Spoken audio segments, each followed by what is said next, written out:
Hello, everyone, and welcome to another edition of Mormon Stories podcast. It is April 19th, 2024. We're live streaming, and today we are super excited to be covering alleged, I think convicted, is that right? Potential murderer, Chad Daybell. I just hacked that already. Chad Daybell's trial has begun. I believe we're 2 weeks into it. We're going to be talking about the Mormon angle to the 2 weeks that have passed so far, to kind of see what's going on there. And to join us in this discussion, we have Lauren Matthias Johnson. Is that right? From Hidden True Crime Podcast. Hey, Lauren. Hey. How do you say it? How do you say your name publicly? Laura, it would technically be Lauren Johnson Matthias, and these days I go by Lauren Matthias. Okay, yeah. Lauren Matthias. Sorry about that. It's okay. Lauren Matthias, her and her husband, Dr. John, they have an amazing YouTube channel that does hidden true crime, and you ought to check it out. Go subscribe to it. Now, we're also really excited to have Megan Connor. Megan also has a brand new podcast. She is also known as Lori Vallow's niece, a cousin, among many other things. I'm flustered. Hey, Megan, how you doing? Hey, John. Thanks for having me back. Yeah.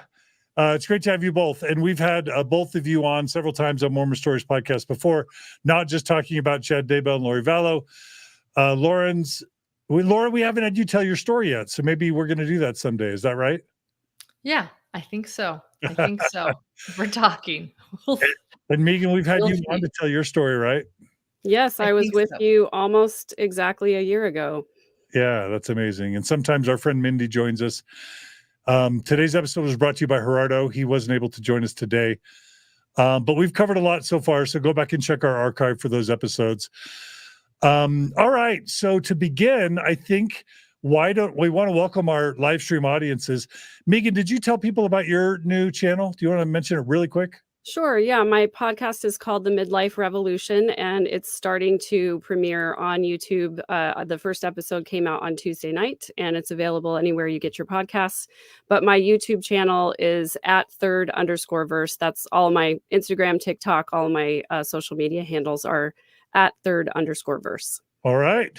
I'm excited for you to be joining the YouTube ranks, Megan. Yeah.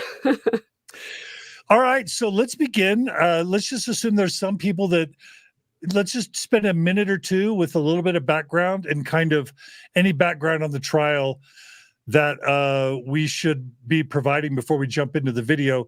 Lauren, I think you are in Boise attending every single hour of trial. Is that right? That is correct. And I also want to apologize. And probably the reason you were flustered because I was having travel technical difficulties and John was trying to fix them for me. I made us late. So I take the blame for your being flustered at the beginning of this. I wish we could blame it on that, but I'll go with it. All right, Lauren, what should all of our viewers and listeners know about the background and or the, behind the scenes leading up to this trial that people should know? Okay. All right. Wow. Well, first off, as I told John Dehlin, and I'll say it again, true crime has never been more Mormon stories than it is right now when it comes to the Chad Daybell trial. So this starts with two people, Lori Vallow and Chad Daybell. Both of their spouses die under mysterious circumstances in 2019.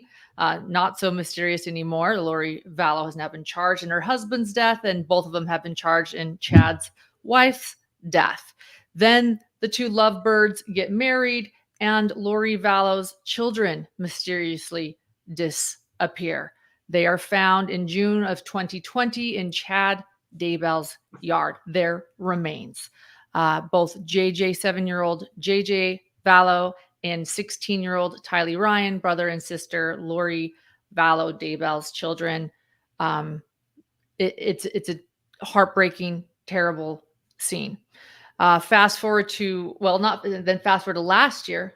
Lori Vallow is in trial here in Ada County in Boise, Idaho, and she is convicted on Tammy Daybell's death. That's Chad Daybell's wife of 30 years, the mother to his 5 children, in JJ Vallow's death and in Tylee Ryan's death, and she is given 3 consecutive life sentences in prison. She was sentenced in July of 2023.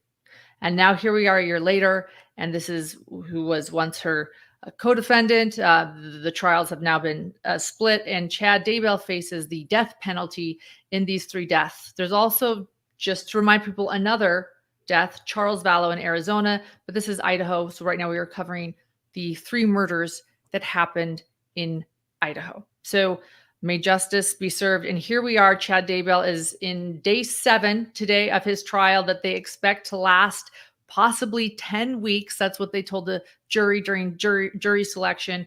I have already been here. I flew in Easter Sunday, and I have been here ever since, covering the trial every day. I go live at lunch. I'm in the trial stream, chatting with people, and here we are today. Megan, can you believe Lauren was able to rifle that off spontaneously without any notes? Yes, I can believe it, because she's been doing this for almost 4 years now. So And she's brilliant, right? Yes, and she's brilliant. Yeah.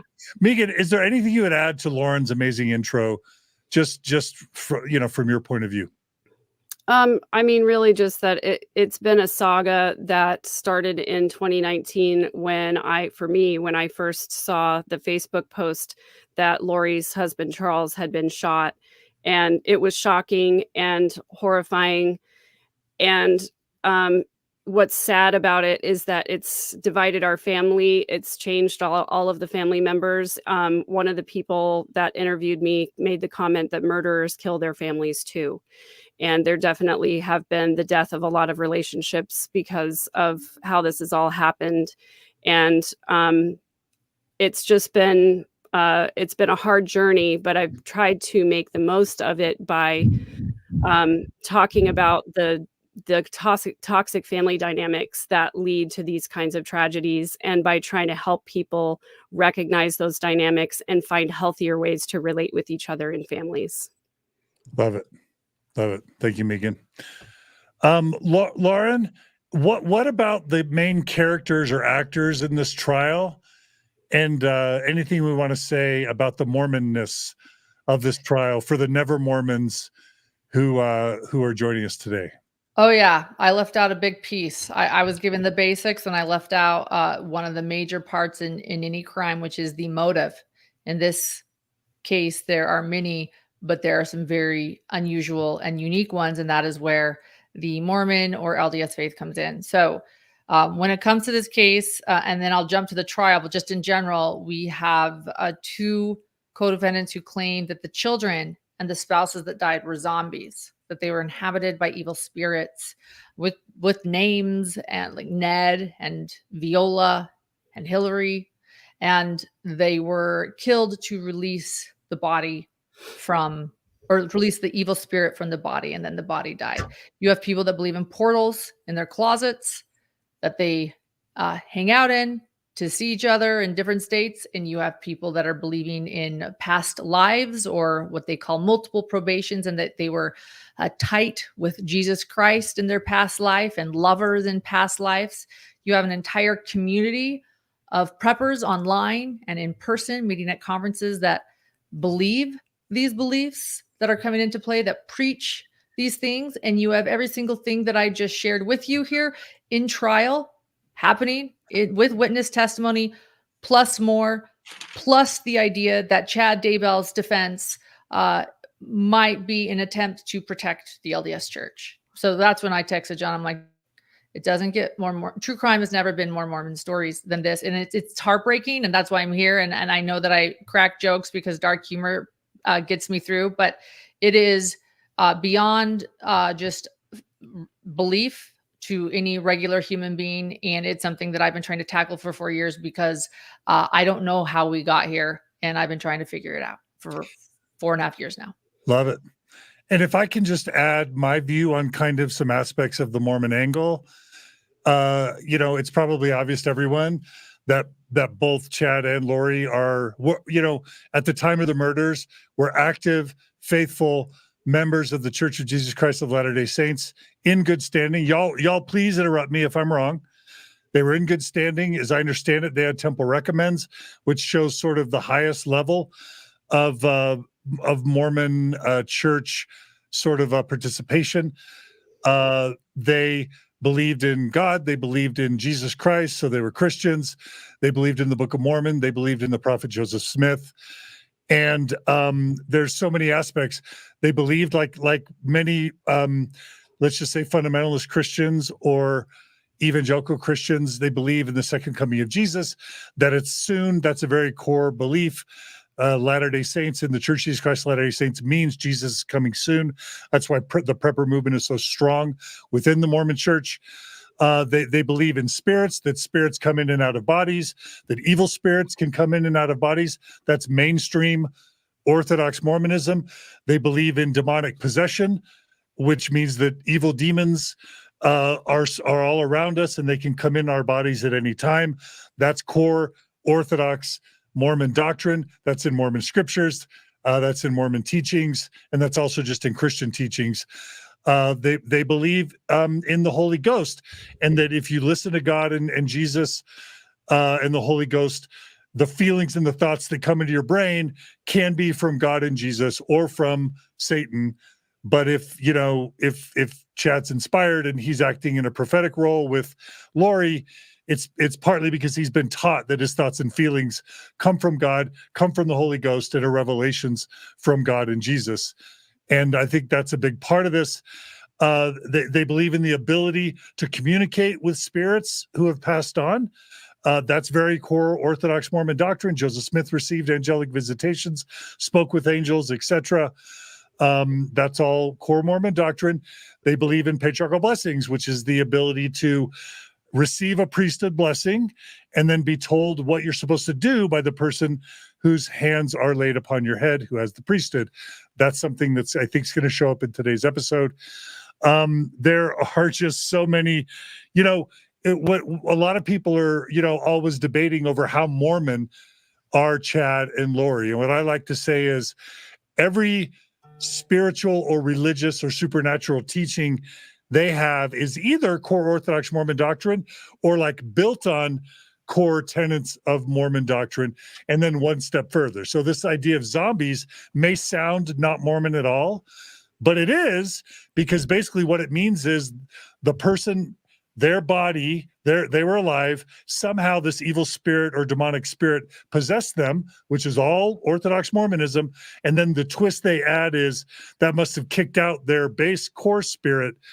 And then, of course, that means you can kill him. So that's the twist, but it's rooted in core Mormon doctrine and theology. And that's why I don't like the idea of giving the church too much of a pass by claiming that that's fringe, non-Orthodox Mormon doctrine, when it's built on core aspects of Mormon doctrine and theology. Now, I've been talking a lot. Lauren and Megan, please correct me, because y'all both are either currently active faithful Mormons or you were, and so you guys can check me as much as you want. Please do.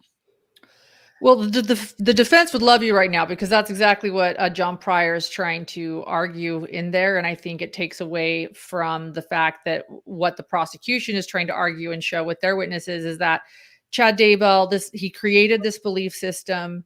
He is the author of this belief system, and he convinced Lori and Melanie and their crew of circle of friends that believed in this to follow him and look to him for guidance, where the defense is trying to say, and working there with Chad Daybell, trying to say, no, the scales of light and dark, that's LDS teaching.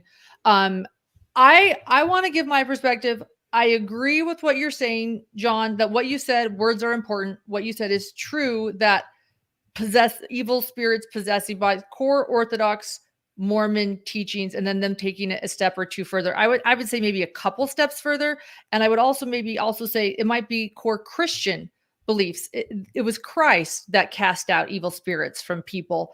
And so this isn't beyond the scope of just Christianity in general and taking that a step further. And I say that this isn't a Mormon issue. I'm a true crime channel, and I have seen a lot of crimes in recent years that have to do with people believing Christian beliefs that are hurting children. And so my goal is to simply state this is a problem in general, and we got to look at it broadly.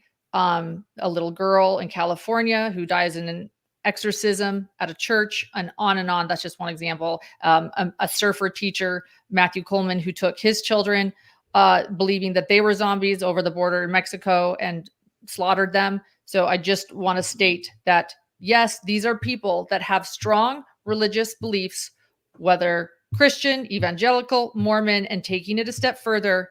And this is happening. So I think I don't want to disagree with you, but I want to broaden it, is maybe what I want to say. Perfect. And please disagree with me, because I love it when people do. Megan, anything you want to add in response to anything Lauren and I just said, or no? No, I think you both encapsulated it perfectly. And I think the horrifying thing to me continues to be that this group of people did not disperse when Lori Vallow got arrested and convicted, and they did not disperse when Chad Daybell got arrested, and they have still not dispersed. There are still people out there in these fringe groups talking about this belief system and spreading this belief system amongst each other, and quietly whispering that the leadership of the church has gone astray. And so it's a movement that is still out there, and I fear that we're going to continue to see more crimes like this happen because the church refuses to denounce these fringe groups, and with their tacit approval, their silence gives tacit approval to their actions and to their theology and to everything that they do. And we have in fact already seen more crimes. Blaise Thibodeau, who was kidnapped and taken up into Canada because his family believed the same things. They were the Visions of Glory crew. And so just these harmful teachings are still out there. People still believe them. And we're getting silence from Salt Lake City. And it's going to continue to perpetuate. And it's terrifying to me. Thank you. Can I add one more thing too, John? Just please. another thought. Oh, please. Thinking about what you said, as I joked that, the defense would love you right now, which is probably why they asked you to join their expert witness team. They did not ask me, so take this into consideration from where I'm coming from. I've been covering this case for, like I said, nearly 5 years now. And, I do have to agree that, I'm pro prosecution. I'm pro seeing what Chad did. And he did become sort of the leader of this group, whether he's a accidental cult leader or a purposeful cult leader. And he did take these beliefs a step more. Nobody that I know of has learned about zombies in Sunday school, if that's fair to say. I'm not saying that it's not in scriptures possession and in the Bible, but it's not something people are learning every day in church. Necessarily about zombies or a light and dark scale that includes a decimal system. That this is Chad Daybell's light and dark scale, where someone, once they hit 4.6 dark, then they cannot be redeemed. I mean, this is very specific, Chad Daybell. So I do want to give credit where credit's due to Chad Daybell, who's on trial right now. He certainly did create a lot of unique things like this decimal system that has no place in scripture or Mormon history. I just want to emphasize the taking it the one step further and hold him accountable, I think, right now. And I'll actually agree and add a second to that, Lauren. I do not believe that the average Mormon kills their spouse or the average Mormon kills their kids. I think the average Mormon is a good, kind, thoughtful, law-abiding citizen. So, for sure, I want to make that clear, because that's not at all what I'm saying. Now, there are a lot of really good comments coming in, and a few of them I've flagged because I think they're worth mentioning. The first is around light and dark. While this idea of rating people's lightness or darkness, I would say, is not particularly Orthodox Mormon, the idea of a light countenance and a dark countenance, yes, backed up by the Spirit, and Mormons being able to, like, wow, you have a dark spirit, your countenance is darker, or your countenance is lighter. That's absolutely core Mormon doctrine and theology, and you could not convince me otherwise. Agreed. That's one example of what Chad's building on.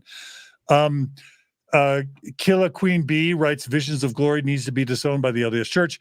We do want to mention the book, Visions of Glory. The author is attributed to John Pontius, but we know that that's actually, what's his name? Tom Harrison. And, that is the number one sold nonfiction book in Utah for 2023 on Thrift. Is it Thrift Books? Is that the name? And again, someone else mentions that that book has not been disowned by the Mormon Church. And as far as we know, Tom Harrison is still in good standing with the church. And of course, we all know that Chad and Lori had the Visions of Glory book under Lori's knee at the poolside in Hawaii when when they were first approached by police. Is that right? Yep. Correct. Maven wants to say that the idea of killing for God can be rooted in the Abrahamic story of Abraham being asked to sacrifice his son Isaac. And while that story didn't, God didn't ask Abraham to go through with that, it does introduce the idea of what's called an Abrahamic sacrifice. And in Mormon theology, there is violence, and there has been violence attributed to God's command. And you could argue the Old Testament has that as well. Some people are wanting to mention Tim Ballard shares a lot of these similar types of beliefs as Chad and Lori. And I think that's important. I think it's also important to mention Ruby Franke. One Not Stress mentions Ruby Franke and Jody Hildebrandt. Those are other true crime Mormon stories that we believe are kind of cut out from the same cloth. And we've covered that. In previous episodes. Wolf writes, thanks for the super chat, Wolf. Visions of Glory, more like hallucinations of horror. Thank you for the vids, lunch vids, Lauren. So that's a shout out to your lunch vids. Also, thanks, Wolf, for the super chat. Really quickly, 40 Love Style writes, Mormon beliefs make it easy to jump to what Chad and Lori believe. And I would say it's not easy to jump to murdering your spouse and kids, but we're seeing a lot of Mormon-based true crime, and we've got to talk about it, and that's what we're trying to do. And then, we're going to be talking about the Church of the Firstborn in a minute. Okay, so I think that's a lot of the introduction, I think we could jump into the video now, unless y'all. Oh, Lauren, we're going to talk about some of the main players. Yeah. Let's talk about the main players. And by the way, side note, did you hear that Tim Ballard is thinking of converting to Catholicism, though? So look out, Catholics. He's wearing a cross and everything, but that's because the Mormon Church excommunicated him, right? No, I know. So I'm giving a warning. Yeah. There you go, Catholics. Yeah. FYI. Yeah. Yeah. Okay. So main players. Chad Daybell is clearly the one on trial. He is the person here who we're all focused on, who we found JJ and Tylee in his yard. And then his wife, Tammy Daybell, died on October 19th, 2019 he called 911, Chad did, and was found in their bed, deceased. And then later she was deemed to have been a homicide. So, and that's in Rexburg, Idaho. Lori Vallow was from Arizona originally. Her husband, Charles Vallow, died July 11th, 2019. It was a shooting by her brother, Alex Cox, that he claimed was in self-defense. They were never arrested and moved on. And then that is when Lori moved to Rexburg, Idaho from Chandler, Arizona. And then once she moved, she had this group of friends. Melanie Gibb is her best friend, her bestie, her sister from another mother. They were super tight, bearing their testimony to each other all the time, believing that they were sisters in a past probation or married to the same dude at one, lifetime. And then Melanie Gibbs' side guy, because she started having an affair kind of around the same time, was David Warwick, and he's a visionary as well. And then you have Zulema Pastenes, and she could control the elements, and she married Alex Cox, Lori's brother. And for 2 weeks before then, Alex ended up dying in a mysterious death. And then Chad Daybell was giving everybody blessings right and left, saying they would know when to go to the other side of the veil. that's important. Chad Daybell believed he had multiple near-death experiences, and thus the veil that covers his memory from the heavens and the pre-existence opened up a crack, and he could see into the heavens and beyond. And thus everyone would go to him and clamor to him for answers. And then they all also believed that the second coming was on its way, or the tribulations before the second coming. They're all going to live in these tent cities, and they were all kind of spouse swapping at these preparing a people conferences and firm expos. And those come up in this trial too. Rod Meldrum hasn't come up, but he is the founder of the Firm Expo, and the Firm Expo has now come up. They went to that the day that JJ lost his life, little 7-year-old JJ in Rexburg. And the Preparing a People founders, Mike and Nancy James, they have a prepping conference. They've come up today. Allegedly, Mike, according to John Pryor, that's important too. John Pryor is the attorney for Chad Daybell. And he is actually saying today that Mike and Nancy James, who started the Preparing a People conferences and are just beloved people, that Mike was saying that Nancy was dark. That was a thing today that came out. So they're all calling each other dark. They're all kind of saying they were married to each other in past lives. Kind of call them this is, they all have near-death experiences. And then other players in the trial. So we'll get to that. So again, John Pryor is the defense attorney in this, defending Chad Daybell. And then you have the prosecution, Lindsay Blake and Rob Wood and Rocky Wixom. So you've got 3 prosecution attorneys, and it is wild in there. And if I didn't paint that, I don't know what can, but it's a wild ride every day in the courtroom. I love it. I love it. A couple quick points. I do also want to say, I think it's fair to say near-death experiences is either a very, let's just say it's a very common Mormon belief, and that near-death experience books are very, very popular amongst Mormons. Am I being unfair there? I mean, whether it's Julie Rowe, whether it's Chad Daybell. No, yeah, that's fair. And your Mormon stories, I'm true crime. So I also I guess my thing is always emphasize a Christian belief, because again, right. I don't want to let anyone, I want to make this noted, but yes, you're right. Yeah. Okay. Yeah, and when I was a true believing member in the church, I read Visions of Glory as a true believing member. I was super interested in near-death experiences around that time. It was about around the 2010 to 2013 timeframe that a whole bunch of books came out by different authors, all kinds of different Christian authors, not just Mormons. But there was sort of this fervor about that in the church for a couple of years, at least among my community and obviously among Lori's community as well. Love it. And then I'll add, thank you for that, Megan. And then I'll add this idea of spouse swapping, or of, spiritual wifery. Joseph Smith had over 30 wives. Brigham had over 50 wives. And this idea of spiritual marriages, or just polygamous marriages, 100% Mormon doctrine. It's in Mormon scripture, and nobody is going to convince us otherwise. I just wanted to Which I have a know. question for you about that, John. Yeah, go ahead. Does every Mormon offshoot end up go into polygamy? Because it feels like it does. There are offshoots in every religion, subgroups, whatever you want to call them, the extremists, I don't know. And it just feels like no matter which one it is in Mormondom, whether, they are committing crime through blood atonement or, sexual abuse, whatever, in the end, it all goes back to polygamy. And I'm wondering if that feels accurate or not. Is there any that hasn't? If you picked, there is one. If you picked the top 10 biggest Mormon offshoots, I would say 8 out of 10, aside from the mainstream Church of Jesus Christ of Latter-day Saints, 8 out of the 10 would be the 8 largest fundamentalist Mormon offshoots, like the Fundamentalist Church of Jesus Christ of Latter-day Saints, or the AUB, the Apostolic United Brethren, or the All Reds, or the Kingstons. And you could just go down the list of like the top fundamentalist groups.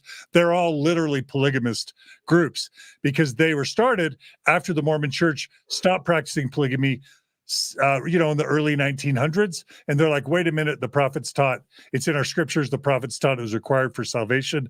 And so that's how those groups were formed. The one exception would be what used to be called the Reorganized Church of Jesus Christ of Latter-day Saints, and they've changed their name to Community of Christ. When they started, maybe a couple decades after Joseph died, it was started by Joseph's late wife, by Joseph's wife, Emma, and her son, Joseph Smith III. And when they started the Reorganized Church, they lied that Joseph Smith never practiced polygamy and that it was Brigham Young who started polygamy, but that it was never part of the core church. We all know that's not true now. Even the Community of Christ or the Reorganized Church admits that they were wrong, that Joseph Smith absolutely was a polygamist. So I guess, long story short, Lauren, is 1 out of the 10 probably wasn't a polygamist. Okay. The that's right. Yeah. I other- love the Community of Christ. Yeah. Okay. All right. So you told us who the judge's name. You've already told us. Judge Boyce. Sorry. Judge Boyce is the judge. I actually just shared the counsel, but Judge You Boyce. told us the prosecutors and the defendant. Counsel, right? Correct. Someone's telling me I'm yelling. Okay, I'll try not to yell. Thank you for that reminder. I'll back up. I don't like to yell. And also, I will add that John Pryor did ask me to be a witness for Chad Daybell, and I asked my friends, just thinking, oh, sure, I'll do it. And they're like, you do not want to give any excuse for Chad to be let off. And then I'm like, okay, I won't do it. But I just thought it's an expert. Like, what's wrong with just being an expert? But apparently, that's not. Well, I know exactly now why. I know exactly where John Pryor is going, and I completely get why he wants. Can I just say that I did a couple phone calls with John Pryor, and he interviewed me, and this is exactly what he asked me about. He's like, how Mormon are Chad and Lori's beliefs? And he's basically saying that the church and its defenders are going to want to distance Chad and Lori as much as possible. And he told me that part of his strategy is to sort of make sure people understand that Chad and Lori are building on core Mormon beliefs. And so I'm not surprised he's going there, because he interviewed me and I gave him my perspective on all that. Well, here's a little tea then for you. This was spotted in court yesterday during the last recess. And they were arguing that on the stand with Melanie Gibb was on the stand. That's, again, Lori Vallow's bestie who followed Chad's teachings or whatever it is. And he was questioning Melanie Gibb about her beliefs in zombies and light and dark, and kind of saying, well, isn't this what you believe in the LDS faith? And so last recess, afternoon recess, is essentially like a potty break for all the jurors and everyone. And they're coming back in, and John Pryor is handing Chad a book called No Unhallowed Hand. But it's a Church of Jesus Christ of Latter-day Saints. I believe it's in the missionary library. It's a history of the church. And he had a little bookmark in it, a little orange sticky note. Looked like it was kind of stuck into the middle of the book. And then they also had another book written by Melanie Gibb, the witness, as well, called Feel the Fire. And they certainly were trying to, I think, assess and point out where she certainly believed this without Chad Daybell. Got it. Interesting. Fascinating. Any thoughts on that, Megan? Yeah, I think it's really interesting that no unhallowed hand is going to play a part in this. That's really interesting. Obviously John Pryor's got to do his job as a defense attorney to try and distance Chad, from the obviously from the allegations. I just think it's going to be interesting to see how it plays out, and hopefully the prosecution is, and I think they are already, they're doing a really good job of sticking to, the narrative that this came from Chad. And I especially liked it that when Melanie Gibb was on the stand, they talked about, Melanie testified that Chad would tell Lori, and then Lori would tell Melanie. And so John Pryor kept focusing on the fact that, all this came from Lori, it came from Lori, but the prosecution did a great job of pointing out that it was Chad who told Lori, and then Lori would just relay the instructions or whatever it was. So we'll see. All right.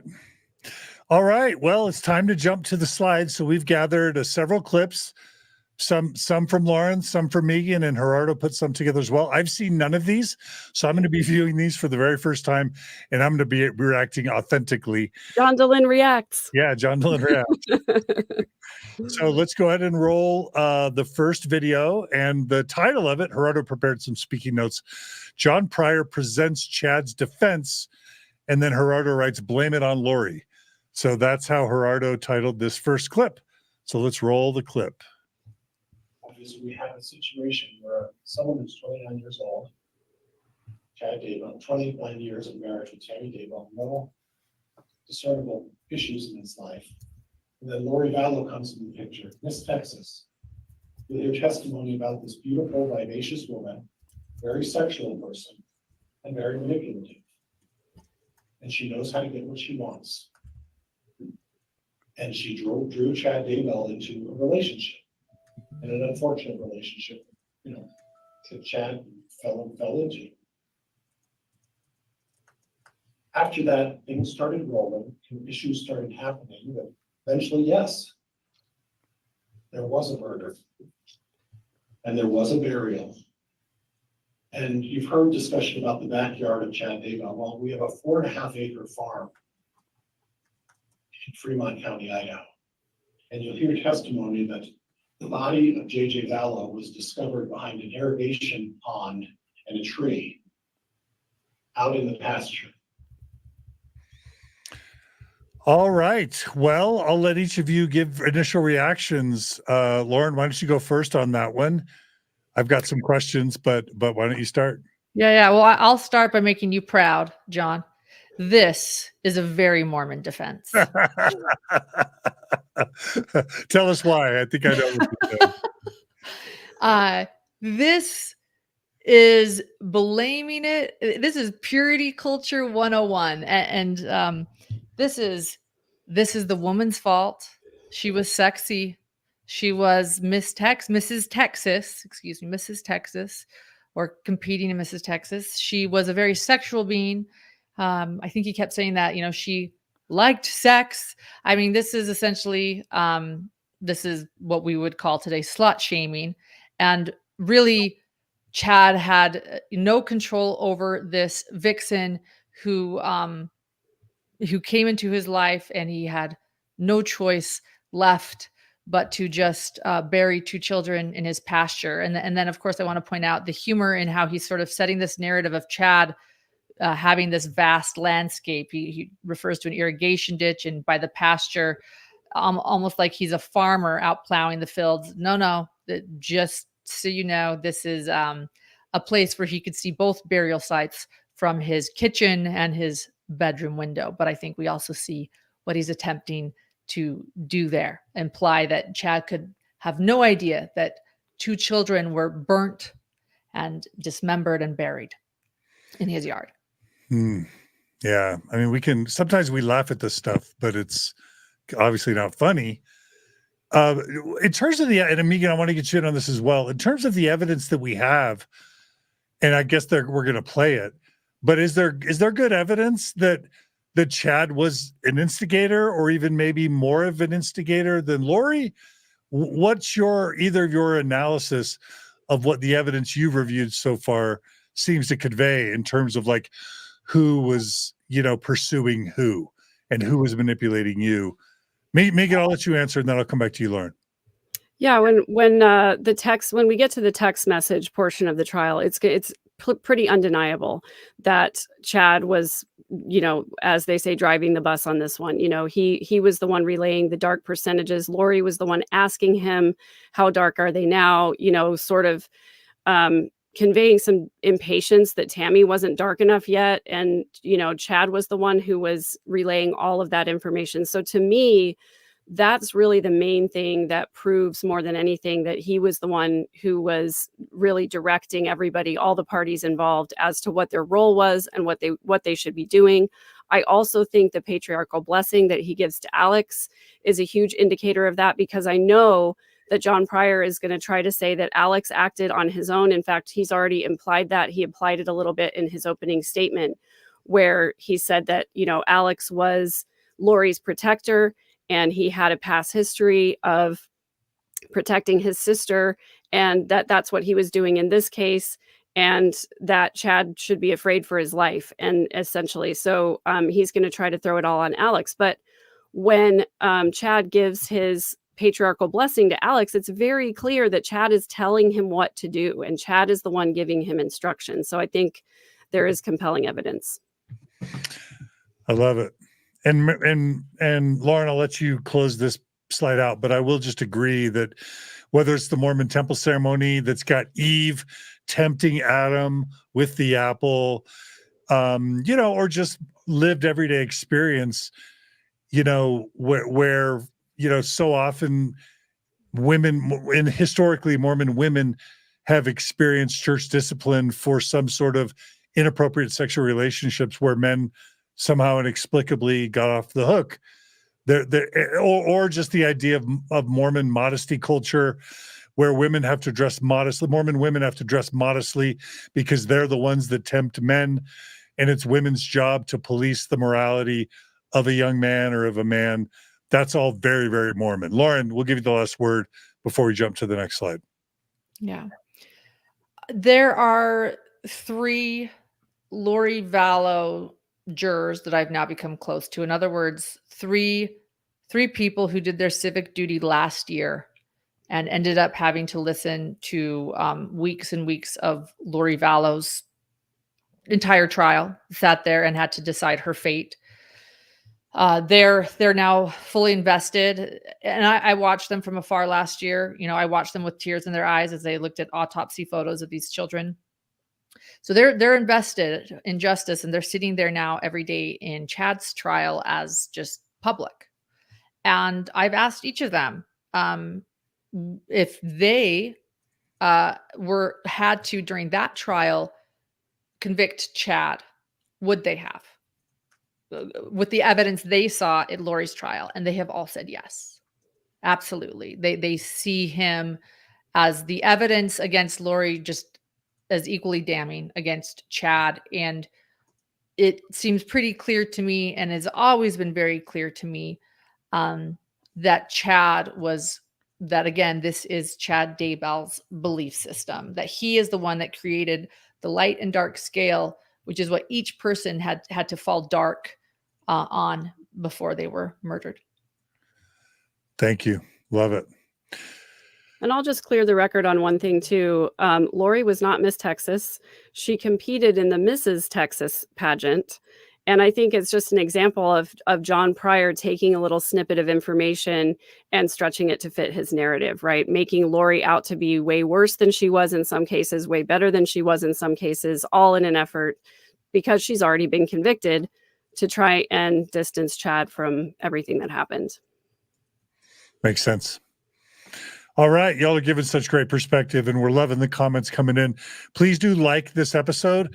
Please do subscribe to any of the channels you're joining, and subscribe to each other's channels as well. That helps the algorithms. That helps us grow. With thanks to all the people who donate to what we do, that makes it possible. And we're always grateful for the super chats when they come. All right. Let's go to the next. Slide. This is having to do with Chad's daughter, and to what extent is she bothered that bodies were found in the backyard. And I want to give credit to Seriously podcast on TikTok for this clip. Find the human remains. That's what they told me, that they found human remains. And I said, well, there are several dogs that have been buried there. And he said, respectfully, Emma, I can tell the difference of human remains. And I asked, where was it? And he said, over by the pond under that tree. That it was in the ground and had boards over it.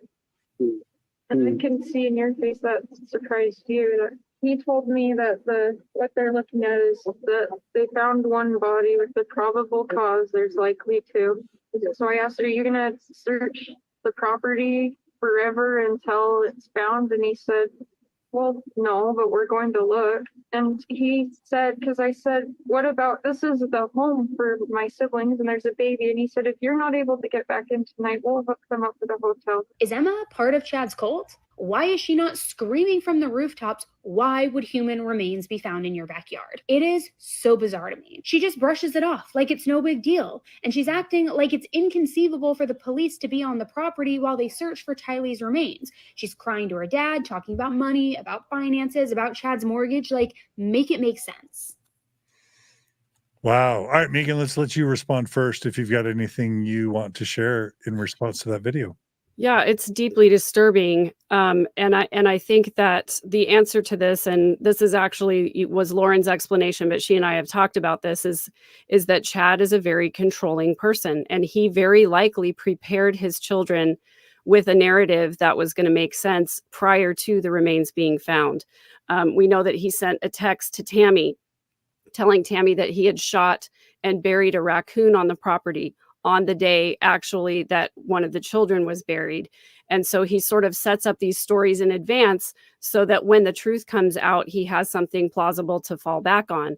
And you'll notice his reaction to Emma telling him that there were human remains found on the property. He doesn't really say much. He just says, And then later on in that video, which got played in court, he just changes the subject and goes on to finances. And so it's just this very manipulative way of redirecting the narrative. And it's so, it's infuriating to me because having lived in an environment where I was controlled for a really long time, seeing that kind of behavior just makes me so angry because those kids didn't ever have a chance at normalcy of any kind with Chad controlling them in that way. And it's going to take a lot to get them to a place where they can have healthy lives. Thanks, Megan. Lauren, what's your perspective? First off, I love that I use Serial Leslie's TikTok. The producer of that podcast is my court friend. So we will sit there and talk, and right after that, that was a bombshell piece of evidence that nobody had seen before when they played that conversation between Chad and Emma in court, and where they talked with one another that the day that the remains were found, and Chad was arrested but had not yet been charged. And we said the same thing. We're like, why is she not asking more questions? Like, all of us in the courtroom agreed that if we just found out that human remains were found in the yard where we lived, we would be like, what? And if we thought our dad was innocent, more importantly, if we thought our dad was innocent, we'd be like, Dad, can you believe it? What's going on? Like, why are they here? Like, we got to figure this out. What do you think? But Chad just switches the subject to talking about finances because he's going away for a long time. And she's just like, oh, yeah, you are. You're going away for a long time. So the question that Annie Elise, the host of Seriously, is asking, is she part of this cult? I would say yes. And I say that from multiple interviews that I have done with people that were invested in Chad Daybell's belief system and Julie Rowe's belief system. And that she was very much a part of this. She narrated Julie Rowe's books. She stood up for Julie Rowe. That is someone that hasn't made it into the trial. But for those that don't know, Julie Rowe is somebody who Chad Daybell was a book publisher, and he published Julie Rowe's near-death experience books. And she sort of really had this similar belief system with Chad until he moved on to Lori. And and so I've also have had other close associates of Chad that I've interviewed say how much she was involved. And I want to say, yes, I think just like Megan says, there's coercive control in this family, and it just shows how far and wide these beliefs are. I've also interviewed someone named Anna, who was part of this Avow website, who said that Garth, the oldest, shared that when he learned that all of his dad's visions were actually real, and it's just sort of common knowledge that everybody believed him. And so my heart goes out to the children. I'm not blaming them for anything by saying that, but I would say that the children, Chad Daybell's children, are very much a part of his cult. And if anyone more so than another, it would be Emma Daybell, who you heard there. And then she also said in that conversation that she was listening to the Spirit, and Chad encouraged her to just let God and Jesus Christ lead. Never mind the remains, but just listen to the Spirit, and we'll see what's next according to Christ. Thank you, Megan and Lauren. I'll just add that one thing I observe, sort of putting on my psychology hat, the more the high demand religion is, or the more cult-like a religion is, and I think you could argue that Chad and Lori had a cult mindset. We could debate about whether or not the Mormon Church qualifies as a cult. That is an offensive term. I try not to ever use it, but certainly Chad and Lori were in a cult mindset. But regardless, the more high demand the religion is, the more I would argue that that high demand religion tries to nurture a cult identity where you're less encouraged to connect to what you feel and what you think inside. You're more trained to block off your emotions and what's important to you, and to assume the cult or the high demand religion identity. And then there's also, the more cult-like or the more high demand a religion is, the more of an emphasis on obedience to authority and blind belief of an obedience to authority. And it would be my opinion, it would be my observation that Chad's daughter might be, a victim of those types of mentalities. Yeah, and speaking to, Yeah. sorry, didn't mean to talk over Oh, you. please.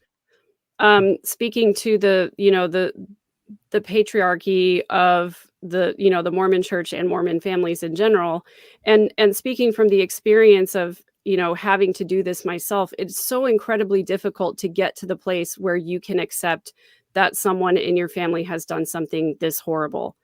And so I'm talking about Emma Daybell. Add on top of that her father is the leader of their family, that you want to trust your father, you want to be submissive to his, you want to be obedient to him because he's the leader, he's the one who's, sets the groundwork for the family system. And add on top of that coercive control, I mean, it's almost impossible to overcome all three of those things and get to the place where you really believe that it's even possible for your dad to do something like that. Yeah. Good point. Thank you, Megan. All right. Let's go to the next slide, where I believe Chad's daughter talks about following the Spirit. There you go. And Chad says it will be in the Lord's hands. But yeah, they'll let you move out of there. You just get over here. You get guard. It's still full. I could be moving too. That's what the spirit was telling me, but I didn't know how it. I felt like I needed to learn more, and now I get it. So yeah, this is essentially the house, and we'll talk to John Pryor about the financial arrangement, but you should be fine for a while. I think long enough to get on our feet. I have a lot in that account with the other attorney, so that will take care of me for a while. And maybe we just do a refinance on the house or a home equity loan. Does it? I don't think it's gonna break us. I think that might be an option there. I might need to authorize putting you on the mortgage. Account with you. And just probably leave Joe off it. Yeah. Yeah, keep me on it with you. And Do you have accounts like that when you're in jail? I don't know. I guess this is the part you get to get under someone else's accounts. Well, actually Spring Creek Book Company's office, so you can, we'll manage it that way and find a way.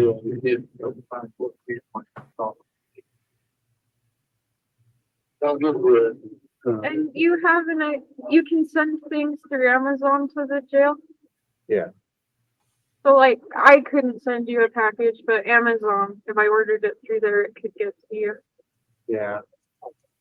I'll only do that as you ask for stuff. Do we think we've covered the main? Lori would know the Amazon account. I'll talk to her. Yeah. Well, she just That said was she's going to talk to Lori. Show she's talking to $165 Lori. or so I in think that there, was- gift certificates. So don't pay. Yeah, I won't. We'll get it figured out. It's like Cholo 1105. Same as for Loves Elena. Talk at I iCloud.com. haven't I been believe to it's these end at the right time. So do you think we've got the main? I think, yeah. I don't know what they're fine. going to do with the computers. I You think could so. probably- Do Okay. you think so, Megan? Keep in mind that, again, they just found human remains in their yard, and this is the conversation It's like, happening. They're preparing and talking about finances while she's realizing her dad's going away forever, which my heart breaks. She's crying. She has so much longing in her voice, and her mother is now dead. Her mother's been dead for, less than a year, and now this, and so my heart breaks. Yeah, And you move out of there. Their conversations around finances, and she says, for those wondering what she was saying about the spirit, she said that she felt that she was going to move, and she just didn't know why. She lives across the street at this moment from the house she grew up in. Chad's living in the house he grew up in, where the bodies are, and she says, I just felt like I was going to need to move. I didn't understand why, and now I understand. Just so everybody knows, where she ended up moving is back to this house where the bodies were found. So she moved back into her childhood home. Yeah, and let's not forget that right before this happened, so Chad is in the back of a police vehicle. Right before this happened, he was, standing near his vehicle, sitting in his vehicle, kind of looking over his shoulder, nervous the whole time that law enforcement is looking in the backyard. And as soon as they find the spot where JJ is buried, Chad takes off in the car and he leaves his children behind. So Emma was there at the house with law enforcement, and Chad just took off. Well, law enforcement intercepted him a little ways down the road, and then they brought him back, put him in the back of the cop car. So this is Emma coming to the cop car after her dad has already fled the scene of them finding these human remains. And the other part I wanted to say was when they're talking about Amazon packages, right? And Chaz says, well, Lori will know the account information. And then Emma says, yeah, I've been talking to her. So Emma's been talking to Lori in prison and ostensibly kind of views her as a mother figure. At one point, she was saying that Lori was helping her grieve. And, they're casually talking about James Loves Elena at iCloud.com is the email address associated with the Amazon package. So I find all that pretty disturbing. okay. Thanks, Megan. We have a second slide. And by the way, these clips are coming from the Hidden True Crime YouTube channel. So shout out to Lauren and John for that.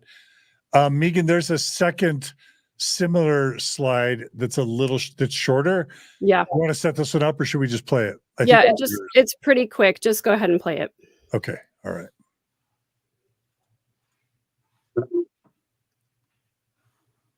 Sorry, all the neighbors are going to be talking, but you just, This is Chad again. Mm-hmm. We're okay, Dad. and We're okay. You raised us that we're independent now with your wallet. glad you got We're that. not Colby.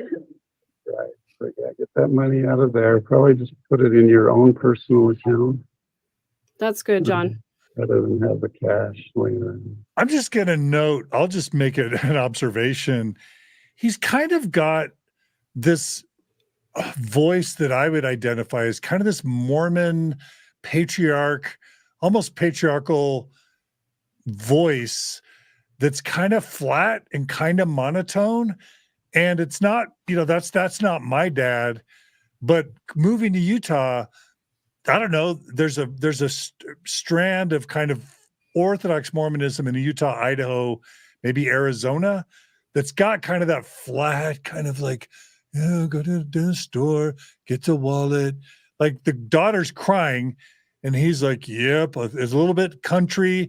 I think we'll go and get the wallet and everything's going to, and it's soothing and kind of flat. I don't know. That's just Yeah, what there's there. There's definitely a Mormon cadence Yeah, in the Kate. way that he speaks. Yeah. For sure. That's a great Yeah. way to. The way I explain it again to the serial Leslie's producer that's sitting next to me, because she's asking questions, she's asking her Mormon questions. I'm like, I in my opinion, this voice is absolutely Mormon, and I think it comes from, as I explain it, like you don't walk into a Mormon ward, a very bombastic, loud guy, and think that you're going to be the most loved dude in the room.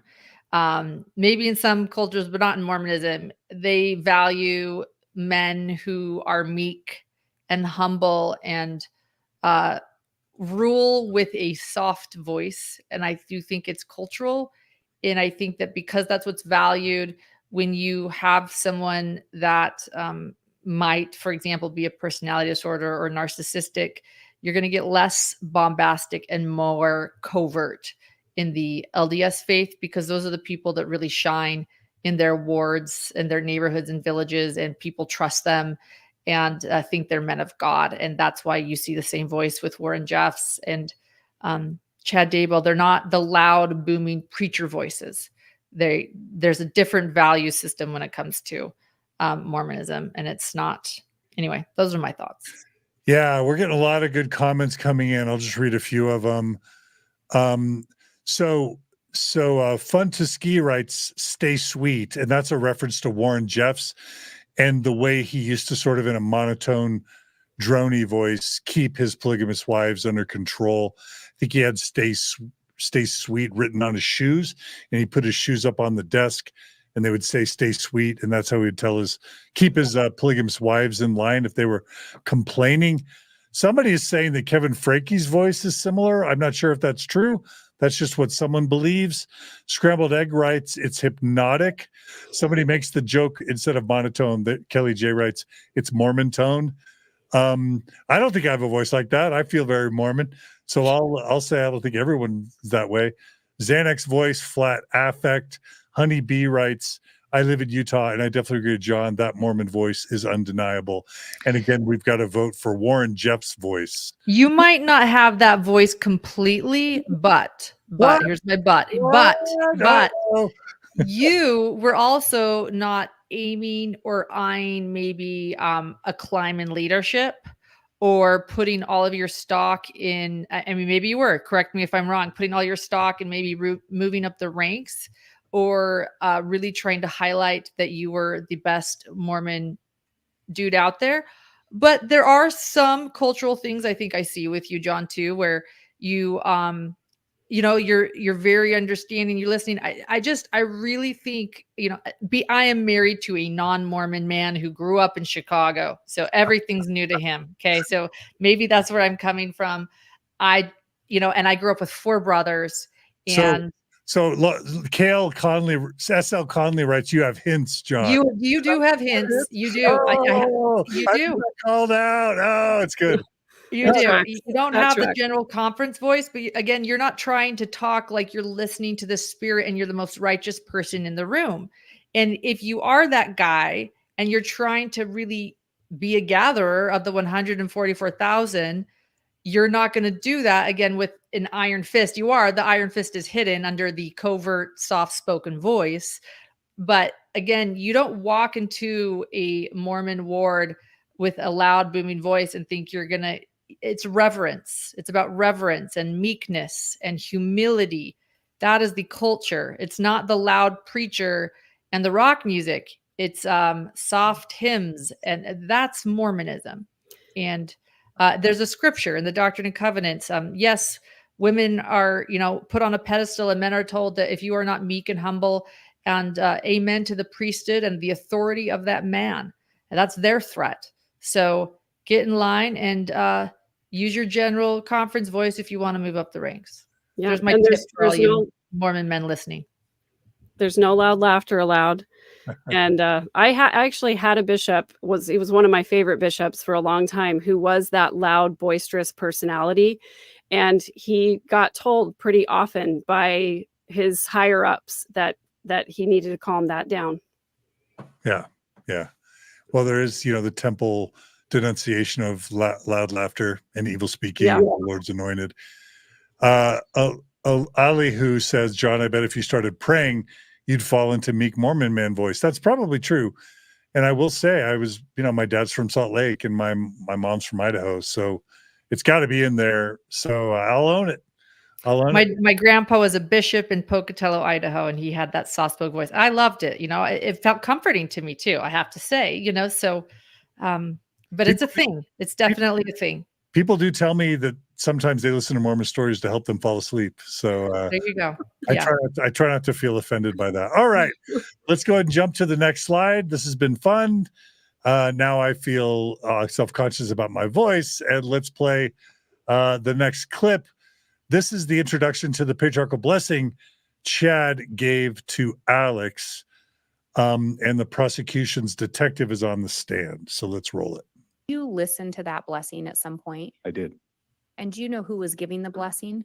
Chad Daybell, Do you know who he was giving the blessing to? Alex Cox. Are you familiar with what faith the patriarchal blessings are attached to? I am. And what faith is that? With the Church of Jesus Christ of Latter-day Saints. It's a stake patriarch that gives that blessing. So it's a specific calling someone has within the LDS faith to be able to give those blessings to another person. Yes, it is. And Chad did not hold that calling. My understanding, he did not. Chad Daybell, it is November 24th, 2019, it's Sunday afternoon, 5:15 p.m. We're going to give Alex Lamar Cox a patriarchal blessing. Alexander Lamar.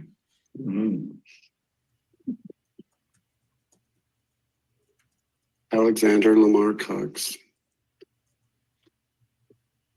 On this special day, I lay my hands upon your head to give you a patriarchal blessing. As part of the member of the Church of the Firstborn that you have earned the privilege to be a member of. I do so by the power of the Melchizedek priesthood which I hold, and in the name of Jesus Christ, our Savior, who has authorized this blessing. It is grateful that you're receiving it as you move forward in your life. You are a member of the House of Israel, of the 12 tribes, and you are a descendant of Joseph through the tribe of Ephraim, which grants you many blessings, particularly of spreading the gospel in these latter days and protecting and preserving those who seek to learn the truth. And that has been your mission on this earth, and it will now expand into ways that we will discuss further in the blessing. All right. I'm just going to really quickly say that it appears that what the prosecutor wants to do, tell me if I'm wrong, or the witness is basically trying to say, oh, no, patriarchal blessings are only done by a patriarch. So this is fringe, weird, non-approved, unorthodox Mormon stuff. Is that right? Is that what the witness is trying to say? More specific than that. They're trying to show that Chad, again, he is the leader of this crew, giving direction through blessings. Yeah. Don't you feel like that, Megan? It's more than just saying this is or isn't church. They certainly shared that like Chad wasn't a patriarch and he's giving this what looks to be a patriarchal blessing, but I think they're trying to show that he was kind of calling the shots through spiritual manipulation. Megan? Yeah, that sounds right to me for sure. This is the prosecution's exhibit, and the witness on the stand is the one who prepared the report that includes the patriarchal blessing. So they're questioning him about it. Yeah. And the witness on the stand right now is a law enforcement from Arizona who was actually born and raised in the church for 18 years, but left when he was 18. So that's the witness. And just my quick reaction is that while it's absolutely true that an Orthodox LDS church member or Mormon would never be giving a patriarchal blessing unless they were specifically given the call to be a patriarch, and there's only one of those in every, let's just say in 1,000 or more active Mormons, there's one patriarch. So it's a relatively rare calling.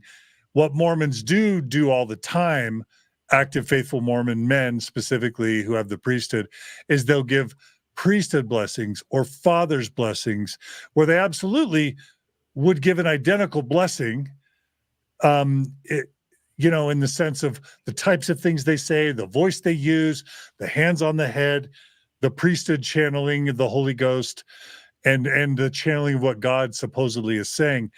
That happens all the time. My dad did it to me. I did it to my kids. Every single, almost every Mormon kid in the U.S.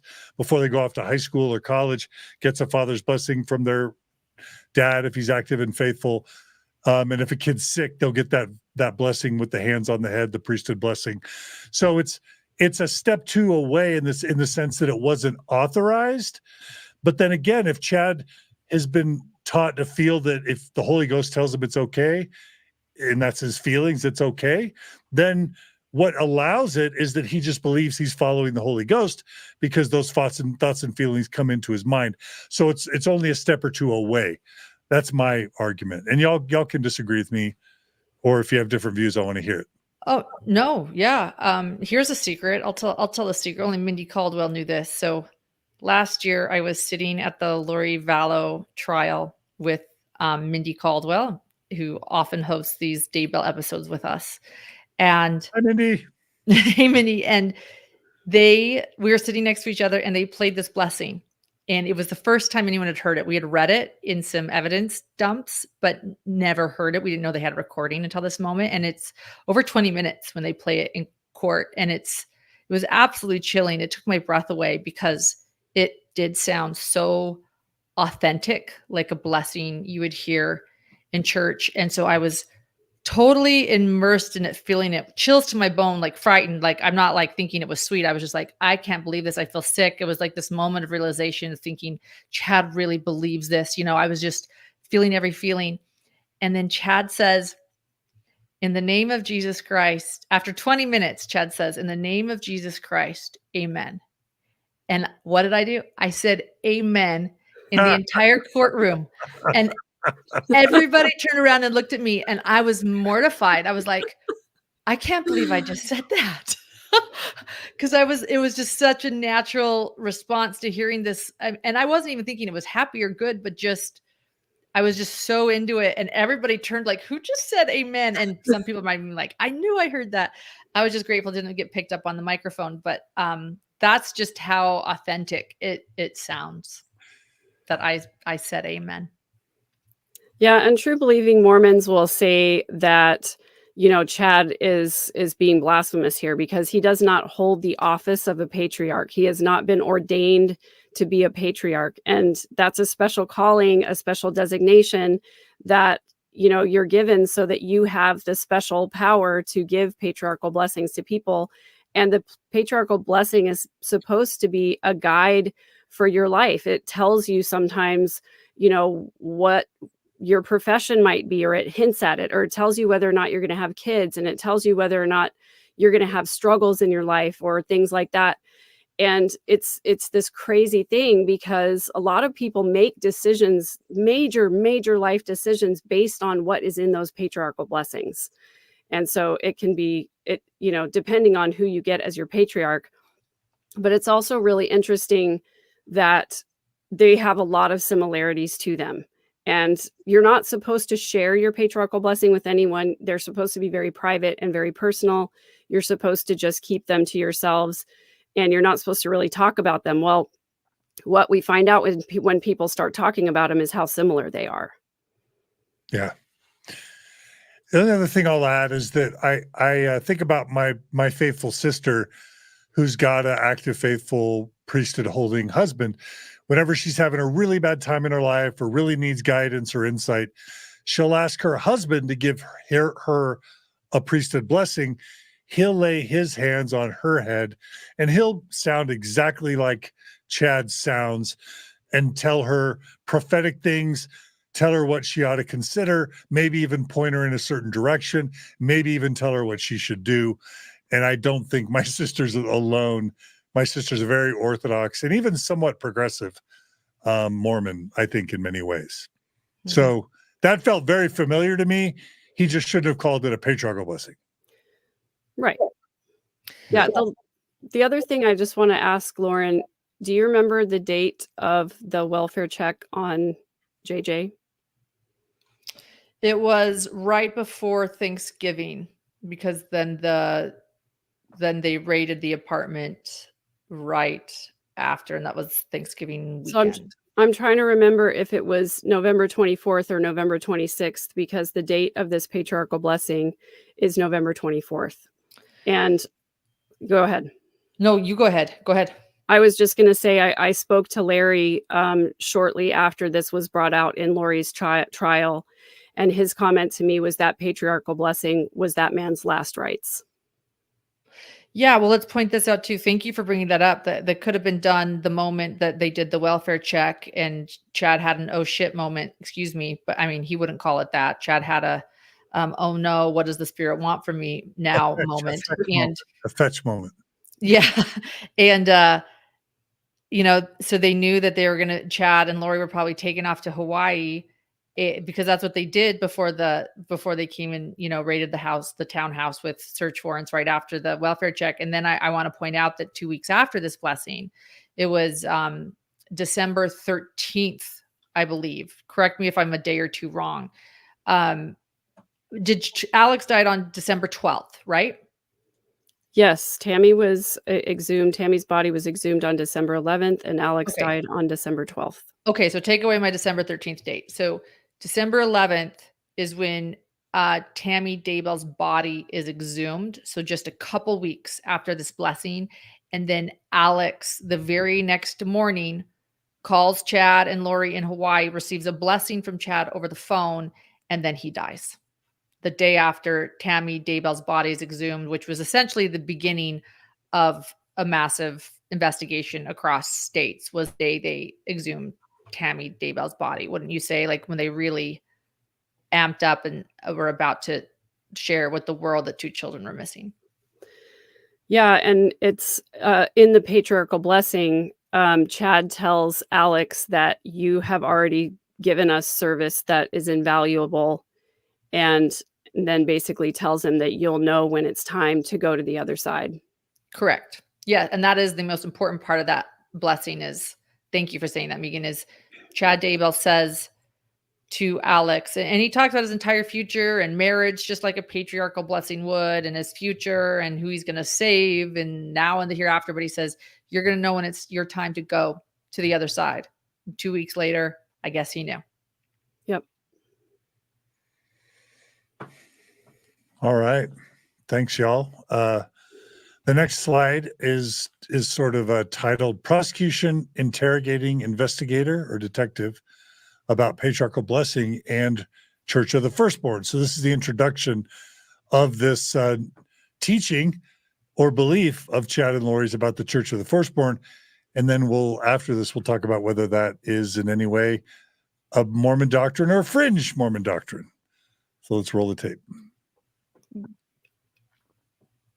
Detective Duncan, when you listened to that, could you hear a female also?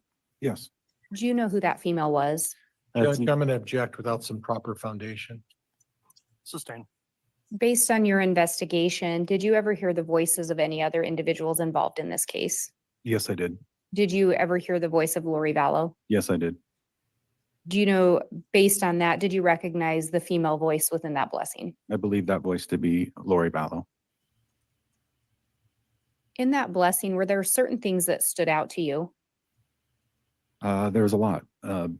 First off, the date, November 24th, that is spoken 2019 by Chad. And the other thing that stood out was at the beginning when he mentions that Alex is part of the Church of the Firstborn. That stood out to me. And then third, is in there talking about how he had already helped us more than they could repay him. And breaking that down a little bit, with regard to the Church of the Firstborn, is that affiliated with the LDS faith to the best of your knowledge? Judge, I'm going to object unless there's some foundation. Sustain. And Your Honor, if I may respond. Go ahead. I'm happy to lay more foundation, but I think I've already asked this officer previously on a similar objection if he looked into the LDS faith and is familiar with some of the terms used. So I think we have laid foundation for purposes of the investigation. Judge, that's a pretty broad statement. Well, if you'll re-ask the question, I thought you were talking about a different church. So go ahead. Through the investigation, and are you familiar with whether or not the Church of the Firstborn is affiliated with the LDS Church? It's my understanding that the two are not affiliated. Is that why it caught your attention? Yes.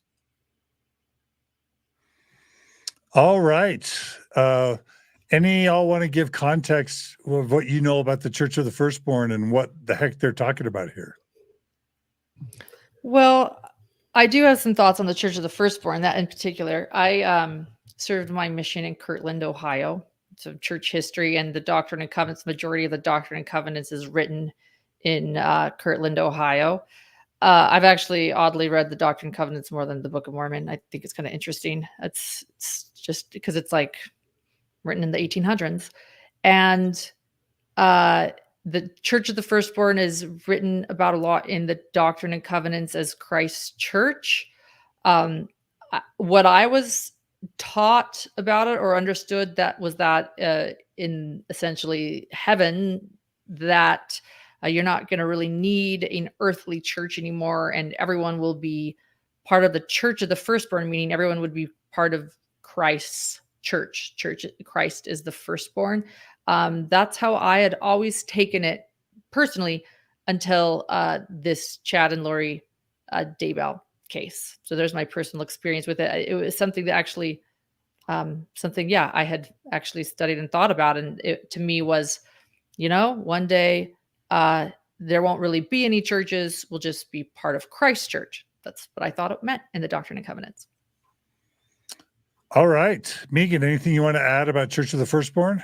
Then I'll add a couple things. Sure. Yeah. I mean, this was kind of an aha moment for me when I heard this in the last trial, because I realized that this was kind of what Chad is calling his church. And I know that it has, some Mormon connotations, of course, but when I heard it in the patriarchal blessing, I was like, oh crap, it's a whole church. Like, there are more people like this out here. This is not just a little group of cult members. Like, there are other people. He's trying to form his own church.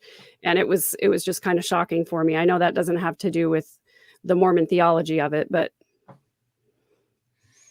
Okay. And then what I wanted to do as well is just share a few just references.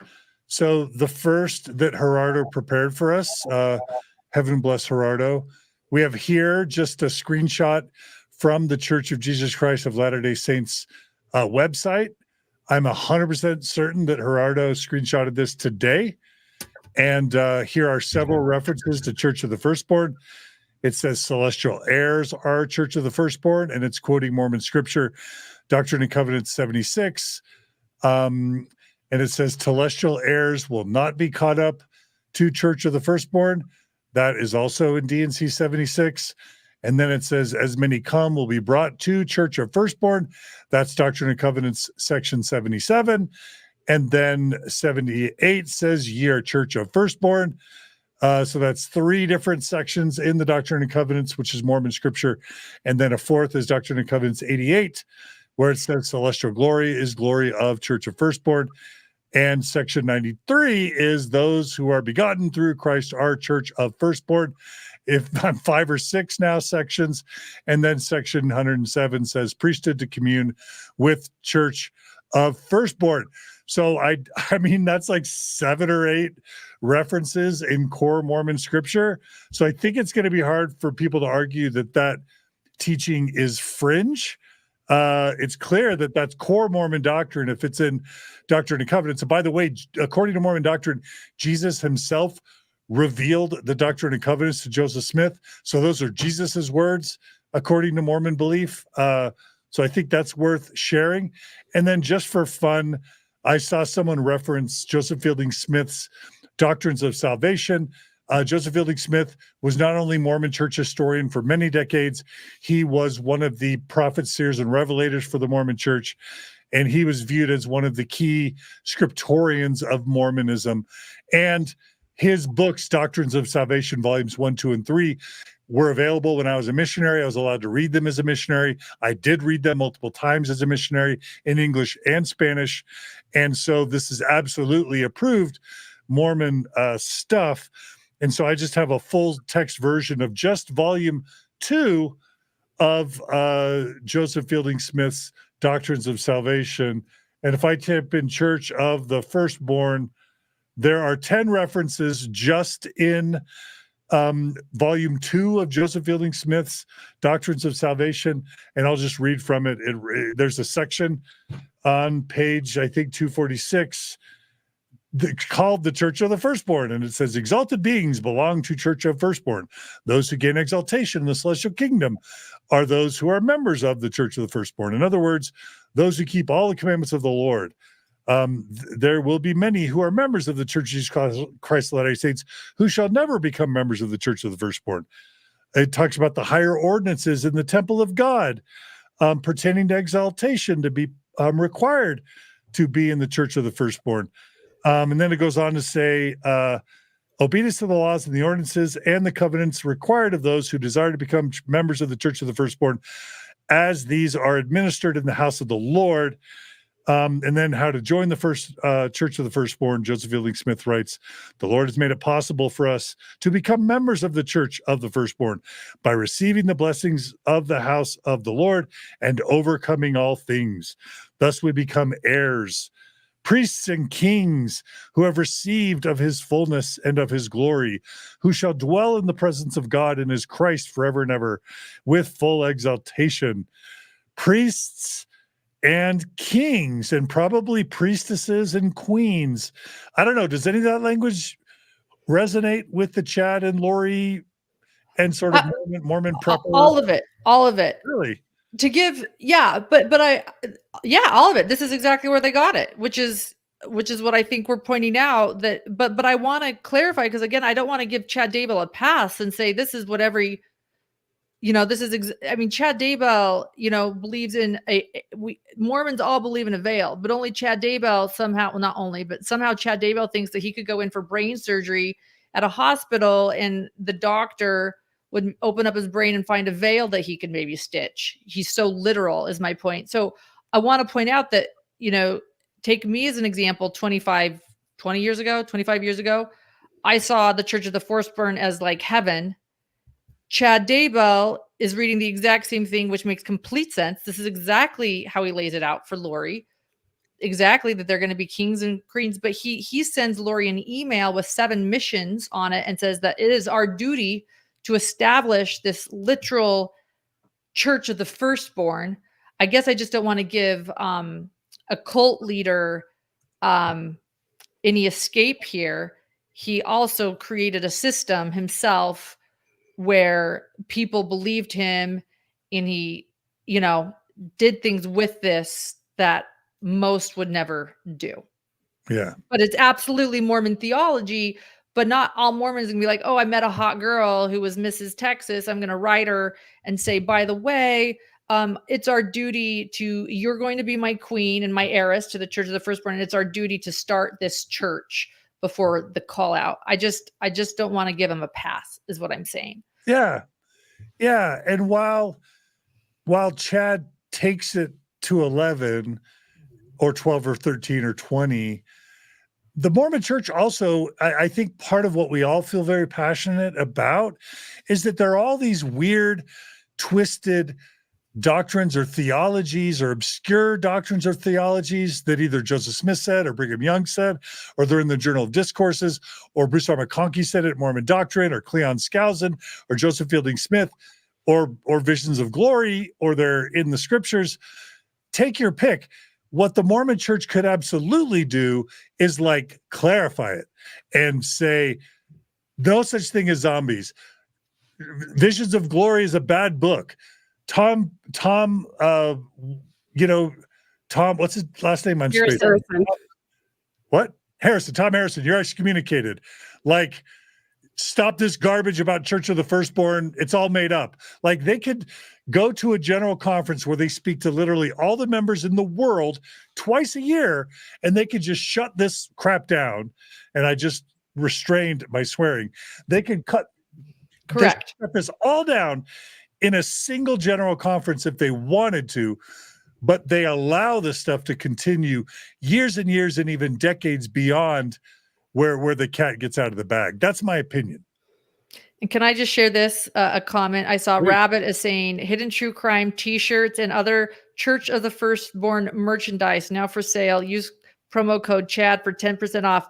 That's fake, but you better believe that I'm going to have some Church of the Firstborn merch ready for you guys next week. I'll get it's done. We also hit 144,000 subscribers this week. That's and awesome. I thought, how ironic. Take that, Chad. Take that. Sorry. May you double or triple that. Megan, any final words before we go on to the next slide? Yeah, it's all just super troubling to me because there's blurred lines between both things, and it's so easy to see where Chad and Lori sort of formulated these things and then took it off into the direction that suited them, because they're just in this confirmation bias loop of thinking that God is telling them things, and it's conveniently exactly what they want to hear. So it's just super disturbing to me. It's all rooted in this Mormon doctrine, but also, like you were saying, Lauren, Chad took it to the direction that he really wanted to go with it, which was, just to whatever it was Lori wanted, that's how he, tailored it to suit her, but, certainly had these beliefs in place before she ever came around, and I don't think I'm spoiling anything by saying that he also had a pendulum, a little owl necklace that he, would dangle, and depending on which way it went, was whatever prediction that he would make and come out. And so that's kind of like his version of a seer stone, Right. Really quickly, I'm going to kind of do a little bit of a public service announcement, but for the benefit, I think, of all of us. Gerardo wanted me to mention that we have a really good episode on Mormon Stories podcast in our LDS discussion series about Mormon patriarchal blessings. I think most believing Mormons would really benefit from watching this episode and listening to it. I think Never Mormons would also very much value and enjoy it. We've got a series on our YouTube channel called LDS Discussions. It's like 53 or 54 episodes now, where we tackle Mormon church truth claims from start to finish, from Joseph Smith and his treasure digging, Peepstone in the Hat, Book of Mormon translation, all the way through to modern things like racism and skin of blackness and Mormon patriarchal blessings. I do want to encourage our hidden true crime and our, what is your new YouTube channel called, Megan? The YouTube channel is Third Verse. Our Third Verse and hidden true crime viewers, feel free to subscribe to the Mormon Stories podcast channel and check out these episodes, only because we think you'll really benefit from it. And I'm also going to say, Mormon Stories podcast viewers and listeners, please go subscribe to Lauren and Megan's channel, because we all share great content that I think cross-pollinates well with each other's audiences. And it was Gerardo that asked me to do that public service announcement. And you know what? I do it basically whatever Gerardo says. That's just the way I roll, and that served me very well. Okay, so let's go ahead and go to the next slide. I believe in the next slide, the prosecution is interrogating the detective about patriarchal blessings. Prosecution insinuates that Chad suspiciously predicted Alex's death. Anything y'all want to say before I play this clip? Nope, go for it. All right. I will say, I can put in a plug for the LDS discussion series. I found that series incredibly helpful. It was instrumental in helping me to sort of get to the place where I understood what was the real, what I was taught, as compared to also what was the true history that I hadn't known before. And so that was incredibly helpful to me. So thank you guys for doing that. Our pleasure. Yeah, thank you. It's a great work, and Mike from LDS Discussions is a gem. All right, let's go ahead and play this next clip. Then you talked about a statement in there that the statement was made already assisted us in ways that can never be repaid. Correct. And again, Chad was giving the blessing, Correct. and it's your belief Lori was also present for the blessing. Yes. And then circling back, you said one of the other things that stood out to you was the date, November 24th of 2019. Yes. Do you know if Alex Cox is still alive? Alex Cox is still alive during that time. Yes. And do you know when he passed away? December of 2019. So just shortly after this. Yes. In the blessing, did you also hear reference made, you will know when it's time to move to the other side? I did. And that's Chad telling that to Alex. Correct. On November 24th of 2019, were Tylee and JJ missing? Yes, they were. And on November 24th of 2019, was Charles Vallow dead? Yes. And on November 24th of 2019, was Tammy Daybell dead? Yes. I have no further questions, Your Honor. All right, Lauren, what do you make of that clip? And go ahead and unmute yourself. I think she's making their point. I mean, we had to listen to that painful 20-minute monotone general conference voice. And so I think she's just digging in and saying, what took your attention? It's the fact that he suggested that Alex would know when to leave this earth. And what else was it? The 3 points just were driven home that they were all present. They all knew, and Chad Daybell was in charge. Megan, you want to add anything? Yeah, just that, that they did bring up those points that at this time, they all three of them were together. Alex died just 2 weeks later. The children had already been killed and Tammy was already dead. So, that kind of just sums it up that this was, Alex being given a pass to move on, and Chad was the one who was in control of telling him what to do. And then I'll just say this idea of, you will know when it's time to pass on to the other side. I mean, that's the slippery slope of telling people that when they give a priesthood blessing, they communicate with God. And it's not just patriarchs in Mormonism that are taught this. When a bishop gives a bishop's blessing, he is supposedly channeling God's voice and will, or the Savior's. When a father gives a father's blessing, or a husband gives a husband's blessing, or just a home teacher in Mormonism gives a home teacher blessing. It doesn't matter if a freaking elders quorum president in a BYU Idaho ward gives a priesthood blessing to a co-ed, is that a wrong term, to a young woman at BYU Idaho. He's channeling God and Jesus. And so, yes, it's creepy and disturbing and chilling to have Chad, be telling Alex that he'll know when it's his time to pass away, as if he's basically saying, maybe it'll be time to end your own life soon. That's what happens, I believe. That's a logical next step for some people when they're taught that they have the power just by virtue of what thought or feeling comes into their brain. Not only do they have the power to discern God and Jesus's will, but they have the authority to tell other people what God and Jesus's will is for them, because that's what you get when you get the Mormon priesthood. And I don't think I'm too far off with that. No, I agree with you absolutely on that. I actually want to say I feel strongly about that. It is a slippery slope when you give someone that sort of power. As you point out, even a man blessing a woman and they're both single, and what the male is able to then tell the female. And I'm using that very specific example because I will say that I have shared on my channel that multiple mortal probations aren't a thing, and we mock Chad's pickup line to Lori that they were married in a past life because it's so hilarious. And for those that wonder, I do read comments, and someone made a solid point in comments, and I want to share it. And she said, well, because Mormon theology includes the premortal existence, that's technically like a past life. What's the difference between a man telling a woman, I knew you in the pre-existence, and, I believe that we're meant or destined to be together.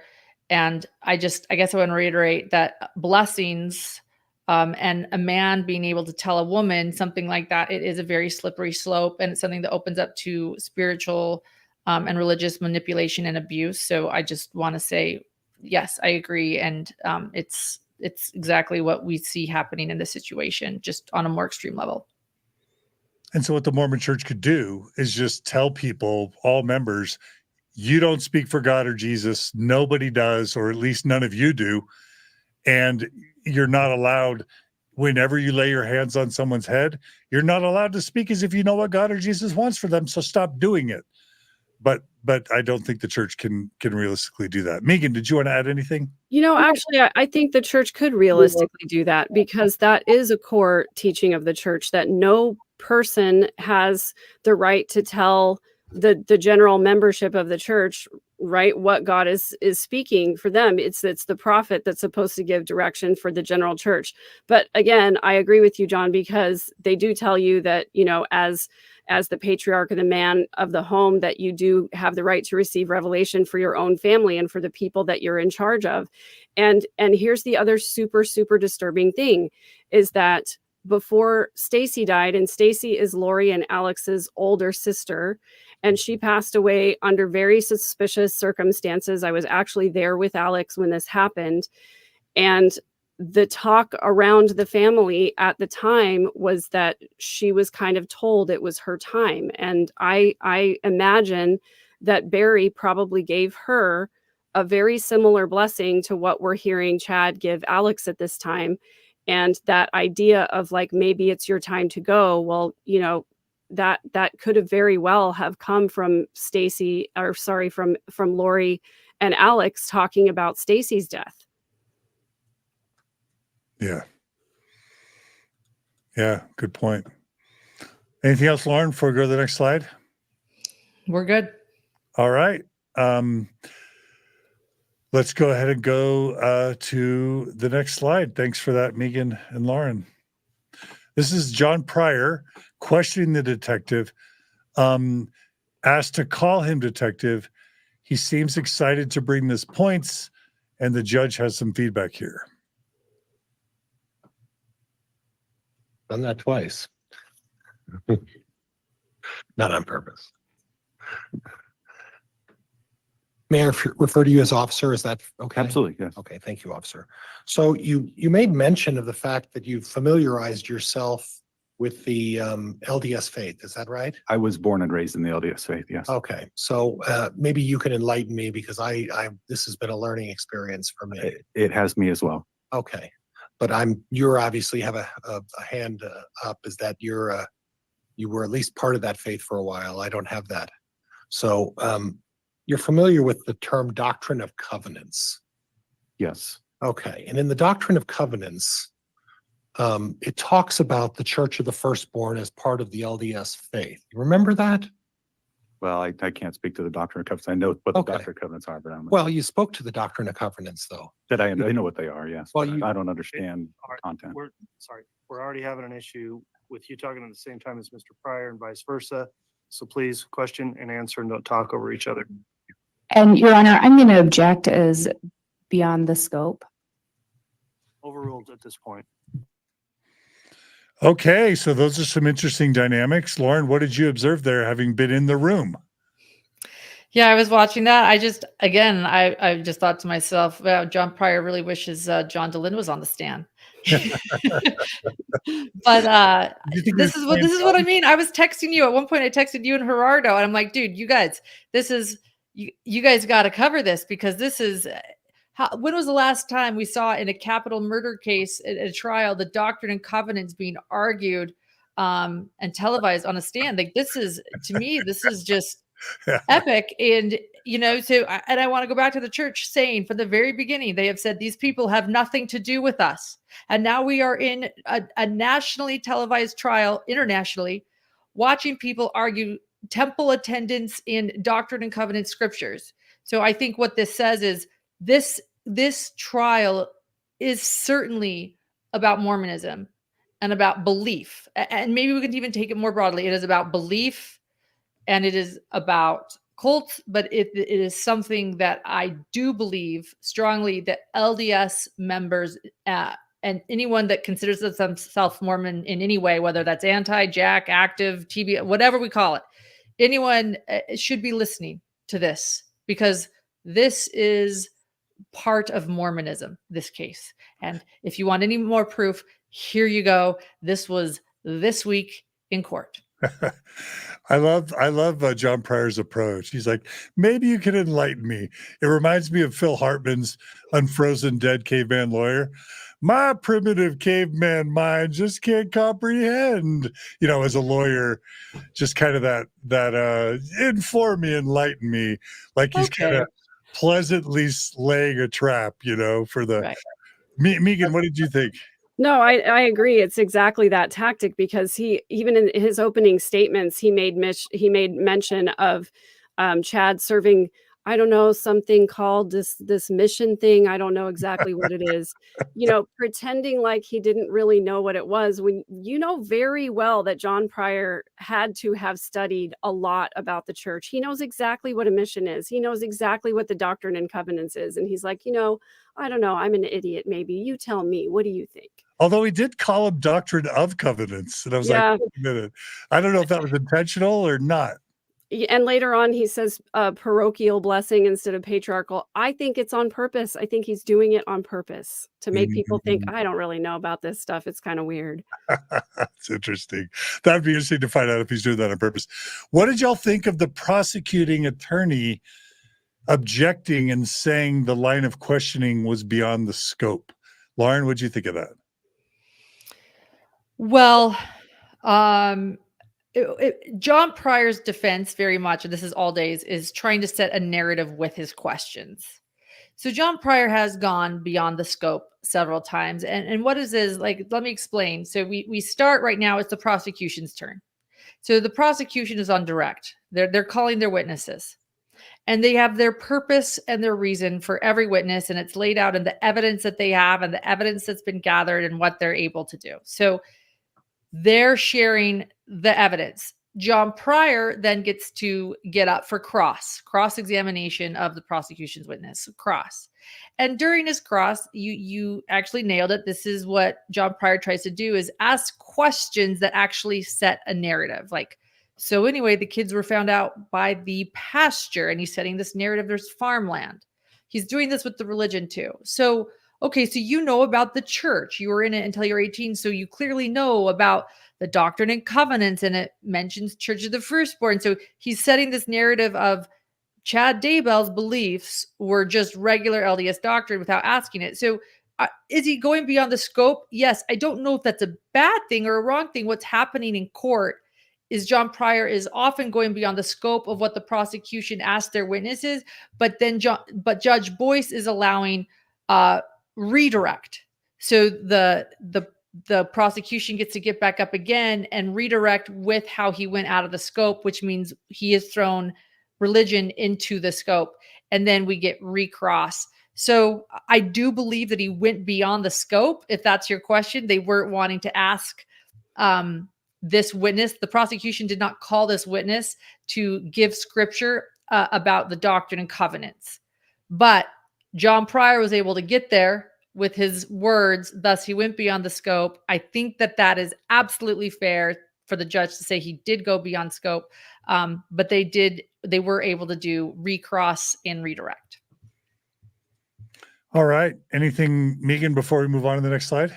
Yeah, just briefly, they're trying to, John Pryor is trying to get the witness to, talk about the doctrine of the church. And then later on, he's going to try to say, well, you're not really an expert. So what do you know, kind of thing. So he's setting him up to fail here.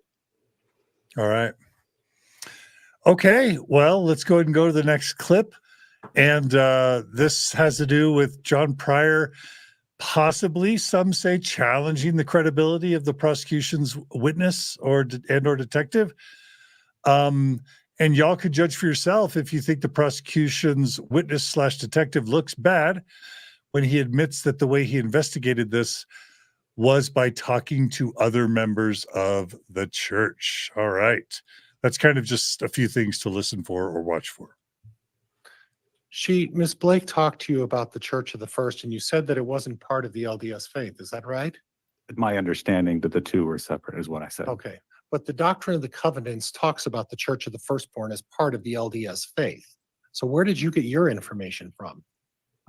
Basically, I had talked to other investigators that were part of the LDS Church, and we had heard through this investigation earlier the mention of the Church of the Firstborn, Okay. not understanding what. So you really don't know whether it's part of the LDS faith or not, the Doctrine of Covenants, even though the Doctrine of Covenants discusses Church of the Firstborn being part of it, right? Yeah, so like I said, other than I don't, based on my knowledge, yes. Now, and I'm going to go off topic a little bit, but some of the other stuff that I saw, Zaluma Pastena is talking about light and dark. Correct. And light and dark is part of the LDS faith too, right? I have no idea. Okay. Well, you said you familiarized yourself with it. Did you familiarize yourself with light and dark? Not totally, no.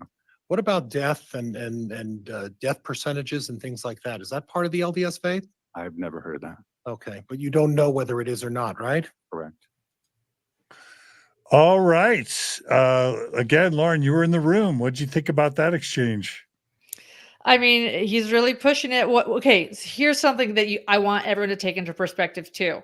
John Pryor really doesn't know much about the LDS faith, and he's defending Chad Daybell, and he's known Chad Daybell for years and years now, because he's been defending him we're on almost 5 years now since the murders.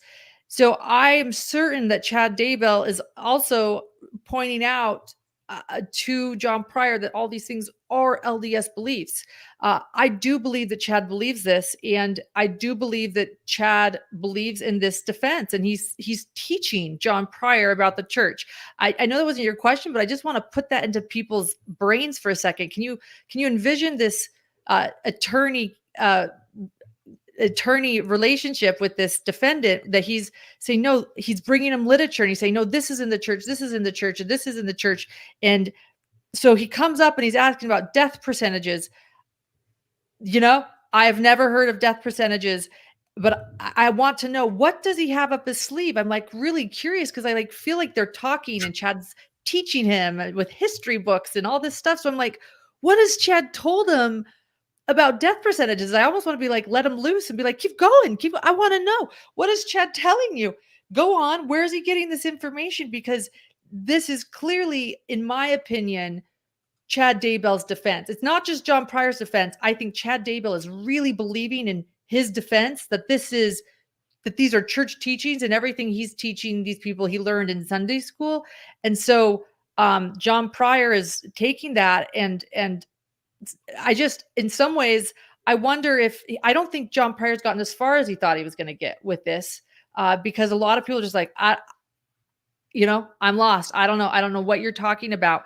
But he clearly is, Chad Daybell clearly believes in this, and he's saying, look, this is this. I want to know now where in the history books death percentages are, because I think that John Pryor knows something. John Doman makes the comment, a Mormon advisor might help him. In other words, this person that was picked by the prosecutor to speak as an expert to Mormonism, at least according to John Doman, is not doing a great job representing Mormonism. Like you said, they could have found an expert. Maybe the prosecutor never reached out to me. Maybe I would have had second thoughts about actually participating if the prosecutor had reached out to me. Gerardo is phoning in through text, and he says that we may be missing that Pryor wanted to impeach the witness and show that he's not an expert and can't really be trusted. That's a big moment. That's Gerardo's point of view. Megan, let's give you a chance to weigh in here. Yeah, I'll just point out that this person was not called to be an expert in Mormonism. They were called to, sort of give some of the timeline and some of the events and things like that, if I recall correctly. But yes, I think that's what John Pryor is trying to do. He's trying to say, you made some comments when the prosecutors asked you questions. You made some comments about Mormonism. And now you're saying you don't really know for sure, and you had to talk to other officers to get your information. So John Pryor is trying to impeach his credibility and say what you told the prosecution, your further test or your earlier testimony is not valid. Yeah. I really quickly, I want to, Lauren, were you going to say I was something? just say, if we're missing that clip, whenever you get to, I can kind of relay what happened because it is kind of a big deal. If you are truly missing it, I can kind of take people through it because it was quite the moment in court. Okay. Let me ask you a question. Maybe Gerardo can text me and tell me if we've got that clip or not, or Megan can, because I'm watching these all for the first time. But can y'all explain to me one thing? Because I should have thought this through, and I don't think I fully thought it through, and I'm just being honest. So if Pryor's goal is to make Chad and Lori's beliefs seem as mainstream LDS or mainstream Mormon as possible, how does that benefit Chad? Okay. This is how. Help me out. Thanks, Lauren. And Megan, I want to hear your point too. This is how, and this has actually been, I'm proud to say, the beginning of our podcast. My husband and I started our podcast, Beyond the Veil, discussing Chad. And so everybody has the background. My husband is not LDS. He's from Chicago originally, and he's a forensic and criminal psychologist. And when we started our podcast, Beyond the Veil, the first episode in June of 2020, the month that the children's bodies were found, we sat down in our living room and I said, okay, I want to talk about Lori Vallow. Help us understand a woman who could kill her children.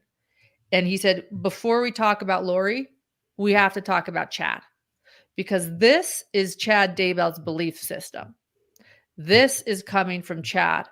Chad is the mastermind behind all of this. And in order to understand why Lori chose to do this, we have to understand her belief system. Thus, we have to understand Chad Daybell.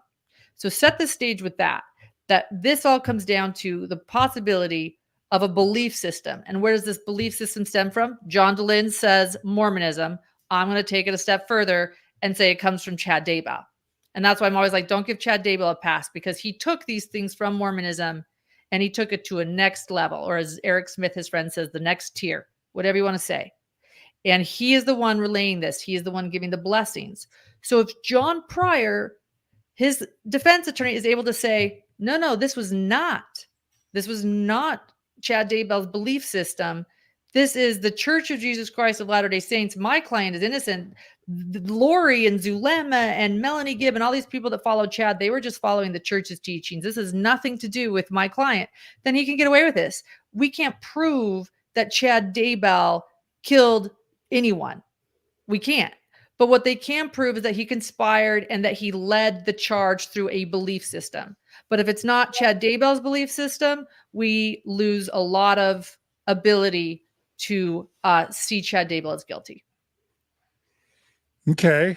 Megan, do you want to add anything about why Pryor wants to tie Chad's beliefs to mainstream Mormonism? Yeah, I think Lauren's absolutely right. I mean, it is. If it's not Chad's belief system that drove the light and dark percentages, and that drove the castings, and that drove the teaching that when a zombie inhabits the body, then the only way to get rid of the zombie is to kill the body. These were all Chad's teachings. And so if we try to equate all of that with mainstream Mormonism, then we can't prove any. I don't think there's any evidence that proves that Chad killed anybody. Well, maybe Tammy. I don't know if that's going to come out later.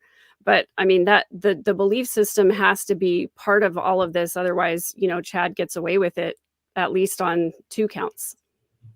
Chad is guilty because he created the light and dark scale. And when someone was dark, they were murdered.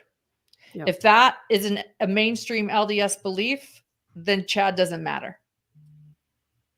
What do you mean? That's why I'm always saying I don't want to give Chad Daybell a pass. What do you We're mean? We're not going to church and learning about a light and dark scale with decimal points. You know what I mean? But Chad Daybell's teaching it and sending people emails about who is light and who is dark and who is a zombie. and he's making the call about whether the casting or the exorcism is working and whether or not someone still has their evil spirit inside of them. If this is all just mainstream LDS beliefs, that I don't know how much of a case we have against Chad. Well, help me understand that. If a church, if Charles Manson has a church that says we should kill anyone we want to, and then he kills a bunch of people, he still goes to jail for killing people. He doesn't get off because his church believes it's okay to kill people. And that's just an extreme example. But it's not an extreme example. It's a perfect example. It was not somebody else's church. It was Charles Manson's church. And this is Chad Daybell's church. In other words, yes, they were mainstream Mormon, but if they're learning these beliefs in Sunday school, then it's the Sunday school president that's guilty. Charles Manson didn't go learn. Charles Manson wasn't getting word from somebody else what to do. Charles Manson was calling the shots. Okay. And so let me see if I'm understanding this, that if the church is teaching toxic, harmful beliefs, then if a member harms someone under the influence of those toxic beliefs, then the church is either responsible or partially responsible for the harm that's done. Whereas if this is Chad's own homegrown church, then he's fully responsible for the harm that's done. Am I hearing that right? Or am I missing something? No, that's fair. Yeah. And let me explain it one more way too, because a lot of crime is about who did it and blaming somebody else. You know, the Russ trial that just happened has nothing to do with Mormonism or church or anything, but you know, the Alec Baldwin film where tragically a director was killed, a filmmaker, a mother.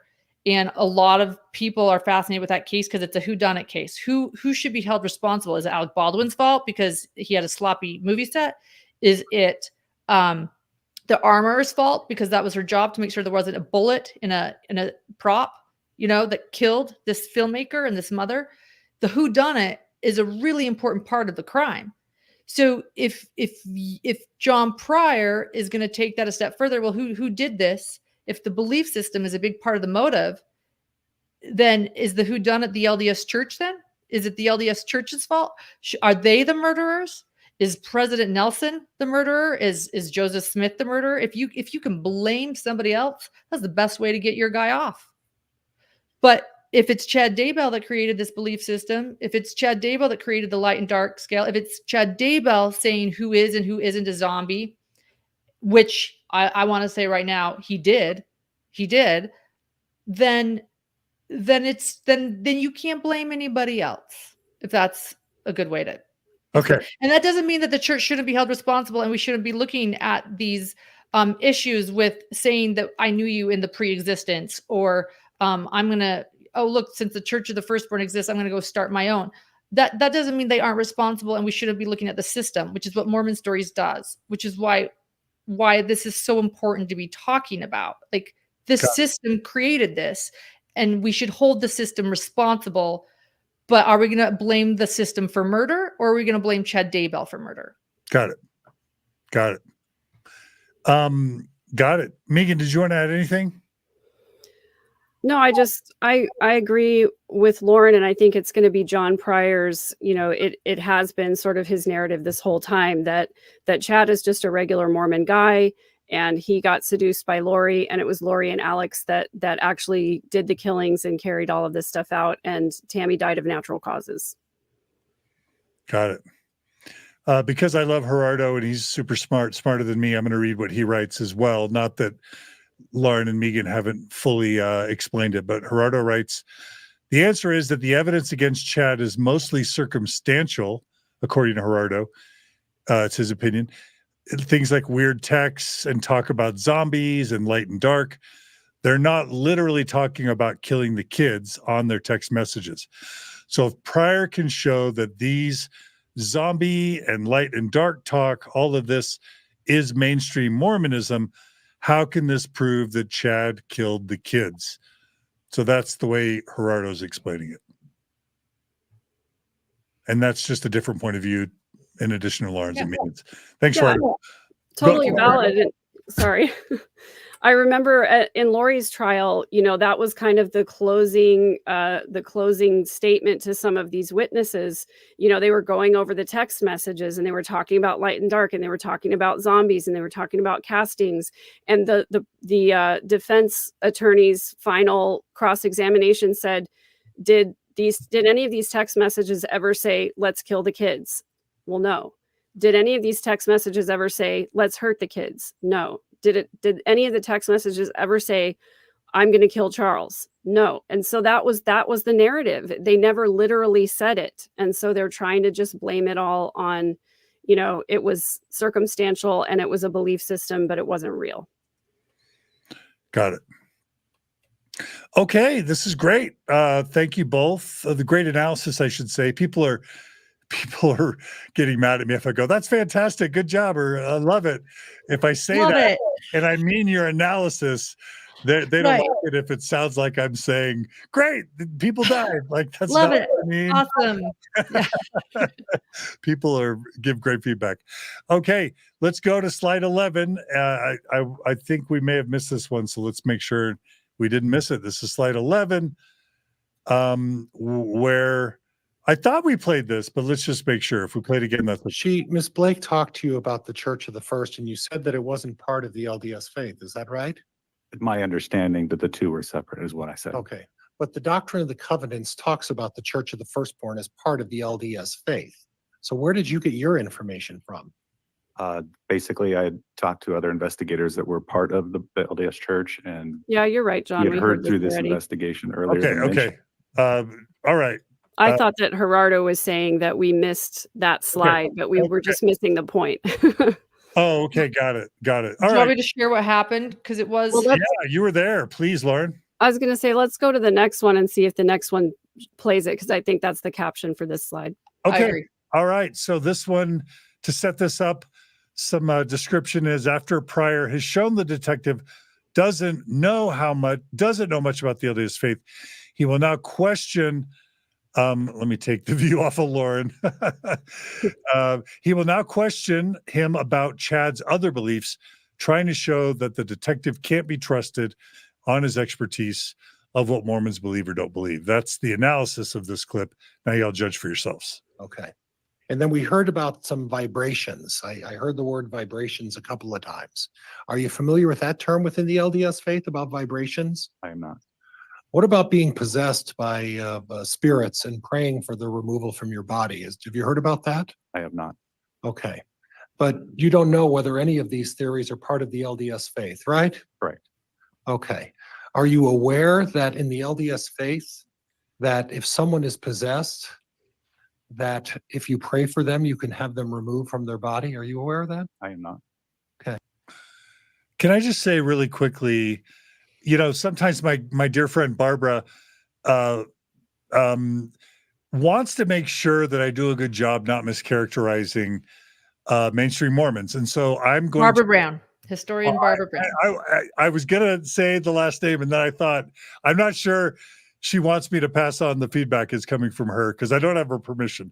So it's cool either way. I'm sure she's fine. Oh, I just called it out. Let's talk. Okay. Yeah. Love you, Barbara. Yeah, I want to go on the record. Never in my 45 years of active faithful Mormonism did I ever hear the term zombie used in any mainstream context. Not once.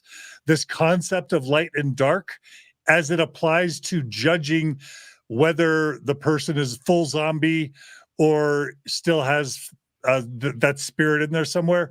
Never heard that ever in all my years. Now, of course, the light and dark that I referred to earlier of like a darker countenance or they're losing the spirit. You can see they're darker, the darkness in their eyes. Yes, that, but not what Chad was doing more specifically. I want to acknowledge, and I also want to acknowledge that this idea of vibrations was never part of my mainstream Mormon upbringing. Where I started hearing about vibrations is when I moved to Utah, and sort of new age crystals like memory testing, muscle testing, Reiki kind of new age beliefs started to infiltrate, even essential oils. As those things started to infiltrate Mormon culture, that's when I started hearing about things like vibrations. That's not traditional Orthodox Mormon doctrine in my experience. But the one thing I will say is demonic possession, and this is where I had a conversation with my dear friend, demonic possession, 100% Mormon doctrine. I can't tell you the hundreds of missionaries and Mormons that have emailed me about their demonic possession stories as mainstream believing Mormons, as missionaries, as members of bishoprics, etc. Demonic possession is both extremely Mormon and extremely Christian in my view. Okay, sorry, I had to rant a little bit. Lauren, why don't you go next? Follow that. Yeah, take me down. Well, I do appreciate you saying that. Again, I want to put blame where blame is. Chad Daybell took a lot of this. And I will say, I don't think that if we're going to talk systems and holding systems responsible, I don't think it was just Mormonism that inspired Chad Daybell. I think there's a little bit of Q involved. I think there's some political inspiration here. I think there's some Hollywood inspo. So I do appreciate you actually saying that. And I do agree with Barbara that we need to put blame where, yes. And I want to say as someone who, was raised LDS, I do recall like blessings over places, like dedications. But I can honestly tell you as someone who went to church every week, I agree with you that demonic possession is Mormon or Christian. Christ cast out evil spirits. But I can also tell you that I never experienced that as someone that's LDS, but I agree with you. So I just think there are a variety of, as Barbara would say, a garden variety of Mormons. That's a Barbara term right there. It's a barbarism. Okay. Megan? Yeah, as a card-carrying member of the church for, most of my life, I never heard anything about dark and light or castings or anything like that. But there definitely was the talk of evil spirits, and I just always remember the phrase from the hymn. I think it's "Dearest children, God is near you." There's a line that says, "Dearest children, holy angels, watch your actions night and day, and they keep a faithful record of the good and bad you say." And I took that very literally as a member, even to the point where I didn't want to say things out loud unless I was, I was watching what I said, essentially, because I'm like, oh, somebody's going to write that down. I wouldn't even pray out loud, because I also was taught that the adversary can hear your prayers and he knows what you're talking about. And so he knows ways to tempt you then. And, those kinds of things stuck with me for a really long time. And it took me a really long time to deprogram myself from believing that I was literally being watched all the time. Got it. Okay. Great. All right. Well, let's go to the next slide. The description characterizes in this clip is Chad being smug. Pryor describing this as an unusual case with a lot of talk about religion. Pryor tries to put into question the credibility of the detective.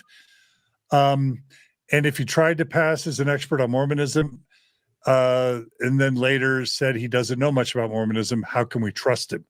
So let's go ahead and play the next clip.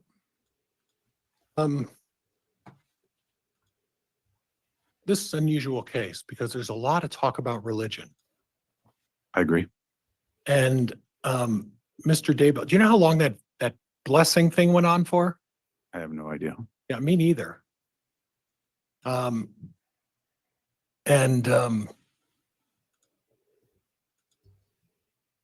it written? Was he reading off of something? I wasn't there, so I You couldn't didn't. tell You you. didn't hear pages in the video of him turning pages or anything? Didn't. I thought I heard some pages turning. I heard a garage door open. Okay, I didn't hear that. Well, all right. Well, you got better ears than I do. We talked about that before. You know what Chad Daybell did for a living, right? I know he was an author. I don't know other than Wrote that, books. yeah. And as I was listening to that, it sounded like someone was writing a book. Would you agree with that? Objection, Your Honor. I'm going to ask that the narrative be stricken. I think council can ask questions, but there's narrative being added. I asked a Well, question. that, I'm gonna make a ruling, Mr. Pryor. So on the last question, I'll overrule that, but to the extent it does become more narrative, Ms. Blake, you can object again. Now, you know the name's Melanie Gibb. Yes, Did you ever interview her? I did. Okay. And David Warwick. I know the name, but I never interviewed him. And I could represent you that she was dating Melanie Gibb, eventually married Melanie Gibb. So That does sounds that about- recall? sounds about Refresh right. your- Okay. And then Zaluma Pastenes. Yes, Okay. All of these folks, members of the LDS faith. it's my understanding, yes. Okay. And all of them have made numerous references to some, at least what I would consider unusual beliefs. True. Talking about, as members of the LDS faith, they talk about vibrations. We've heard that, right? Correct. They talk about probationary periods, I've heard that term, yes. right? And that deals with what you did in your life before in that particular faith, what your role was in life before, right? If you say so. Well, I'm asking you because I if don't. you don't know about I that? don't know. Okay, and then there's some references to God and goddesses. You've heard about that, right? I have heard that, yes. Okay, and in the reference to God and goddesses, are you aware that in the LDS faith that as you move forward, you become a god and a goddess in their faith? I'm not, no. Okay, and are you aware that in the LDS faith that when their God lives on a planet and then angels are brought down to communicate with us? I am not familiar with that, no. Not familiar. How long were you involved in that faith? Until I was 18. Okay, so is it because you're not aware of it, or is it because you don't believe it was part of the faith? No, I chose to practice a different religion. Okay, so you're not aware, you're just telling me you don't know whether it's true or not. Correct. Okay, thank you. All right. As the guy who tries to focus on talking about Mormonism, I'm just going to referee there. Probationary period's 1,000% mainstream Mormon doctrine. The spirit prison is where you go after you die if you haven't done all the right Mormon things, and you wait there and get taught to then decide whether or not you get to ultimately inherit whatever kingdom God wants to assign you to. So probationary periods, 100% core Mormon doctrine. This idea of theosis, that men and women can become gods and goddesses, 100% Mormon doctrine. Joseph Smith taught it as man is, God once was, and as God is, man may become. 1,000% Mormon doctrine. God living on a planet. Not only does God live on a planet, but Joseph Smith came up with the name of the planet God lives on, and he called it what? Kolob. What, Megan and Lauren? Kolob. Kolob. Kolob. So that's It's one. also the place I got married. Kolob. Sorry, bad joke. Kolob. But Kolob Canyon. Oh, okay, yeah. So that's 1,000%. Angels communicating with men. That's like Joseph Smith began by Moroni visiting him. The first vision story came like 7 years after the Moroni story. For Mormons don't know that, but that's pretty factual.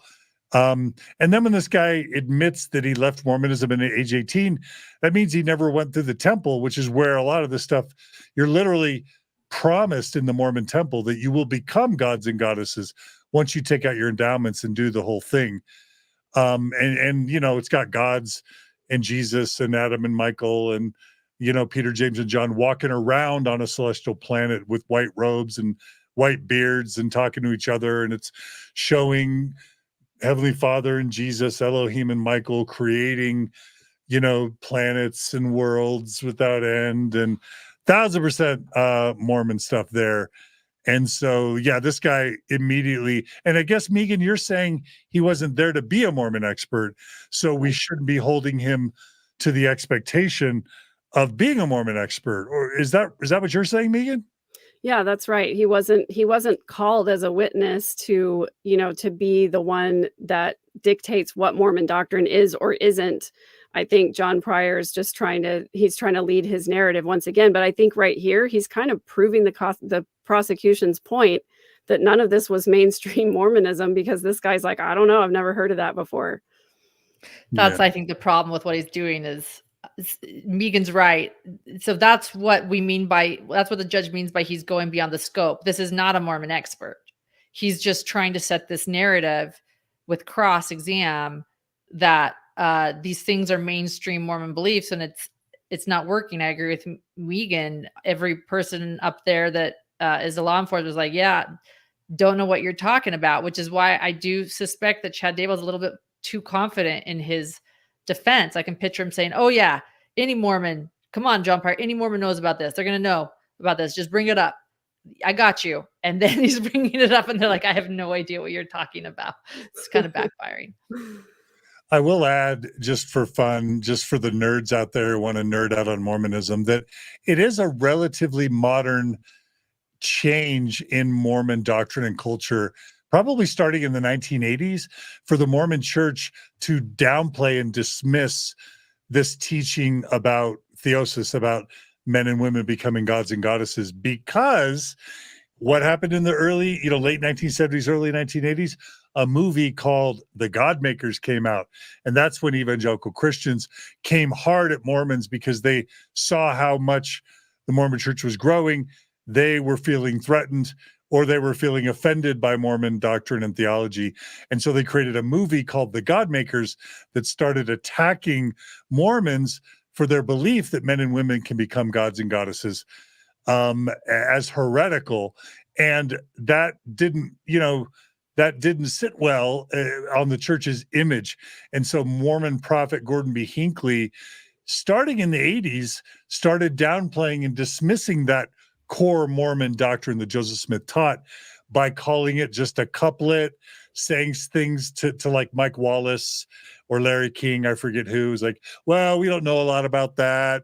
I don't know that we teach it. I don't know that we practice it. Whatever it was that he said, he tried to downplay it because it sounds so not only odd, but it sounds blasphemous to mainstream Christians. So that's something that is core Mormon doctrine that a modern Mormon apologist will downplay. But, Lauren and Megan, was that a part of your Mormon upbringing, to be taught that that's our destiny, that the Mormon plan of salvation, the pinnacle of that is the celestial kingdom, where we'll literally become gods and goddesses ruling over our own planets as God and Heavenly Mother or mothers does right now?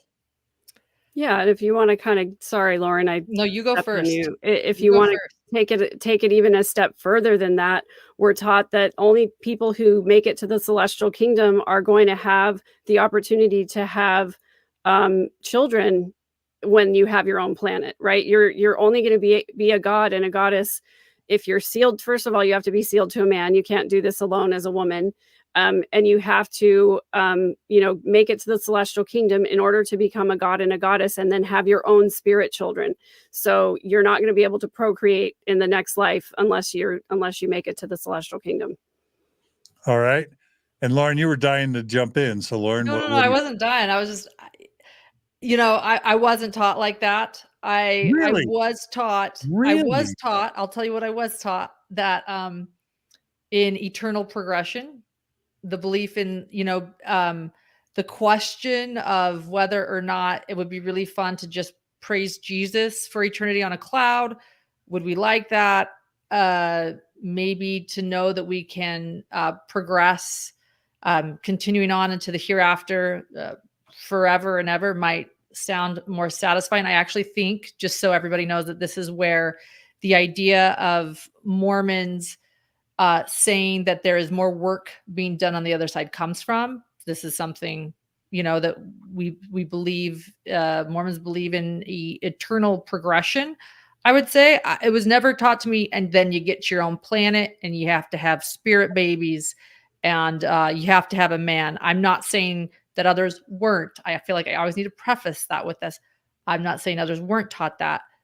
My upbringing did not include that, but it did include, which is pretty much a reworded version of eternal progression, and that you get to take the things you learned with you and continue on into eternity and continue to work. And I was also, yes, taught though that you can't go somewhere without a man, but they can't go somewhere without a woman. And I don't want to get into that right now, John. I can't even see them, but I'm like, I don't want to go there.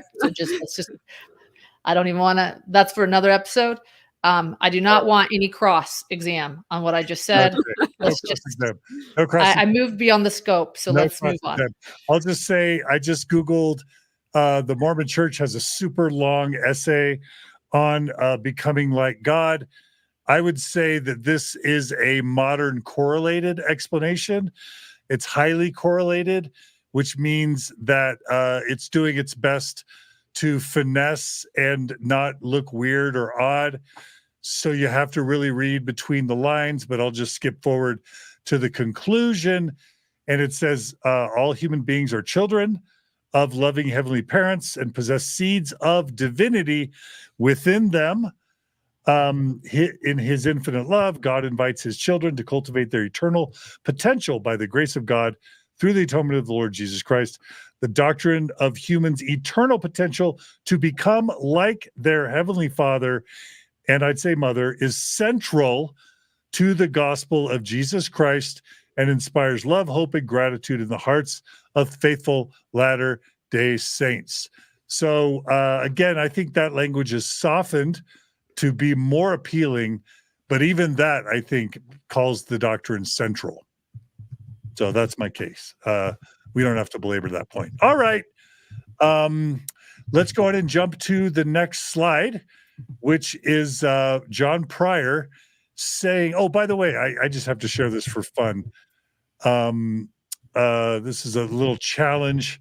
Lauren, you'll like this. Texas Cat says, I'm here for Lauren. John Dehlin is a toxic, agenda-driven anti-Mormon. And maybe that's true. Take that. So there you go. Boom. That was one of my socks. I was like, hey, go on, get on there and go after John. Those are one of my sock accounts. I'm like, yeah, get him where it hurts. No, just kidding. I would, in all that is fun. And in all seriousness, if someone wants to show where something that I've said is wrong, inaccurate, I would love you to share that in the comments and I'll share it. And if I'm wrong, I'll apologize. I feel pretty good about my general understanding of Mormonism. I've been doing this for 20 or 30 years, depending on, but I'm wrong all the time. I'm wrong every day. So I welcome any of you to show me my ways, the error of my ways. Okay, let's go to the next slide. This is where John Pryor says he wants to show that Chad's beliefs are not out of the realm of discussion within the LDS faith. Let's see if John Pryor makes his case here. And we're not trying to you agree with me, we're not trying to disparage the LDS faith, right? No. We're just trying to point out that the stuff they're talking about may not be something that's out of the realm of discussion within that faith, right? I'd agree. When you're talking about spirits and exercising spirits, such as Ned. I guess we talked about Ned, right? That wasn't with you with Ned. Never mind. But that's all of this stuff, because these folks were all actively involved in the LDS faith. These are things that came up as Your Honor, objection. Counsel stating facts, not in evidence. And again, this is a narrative. Sustained.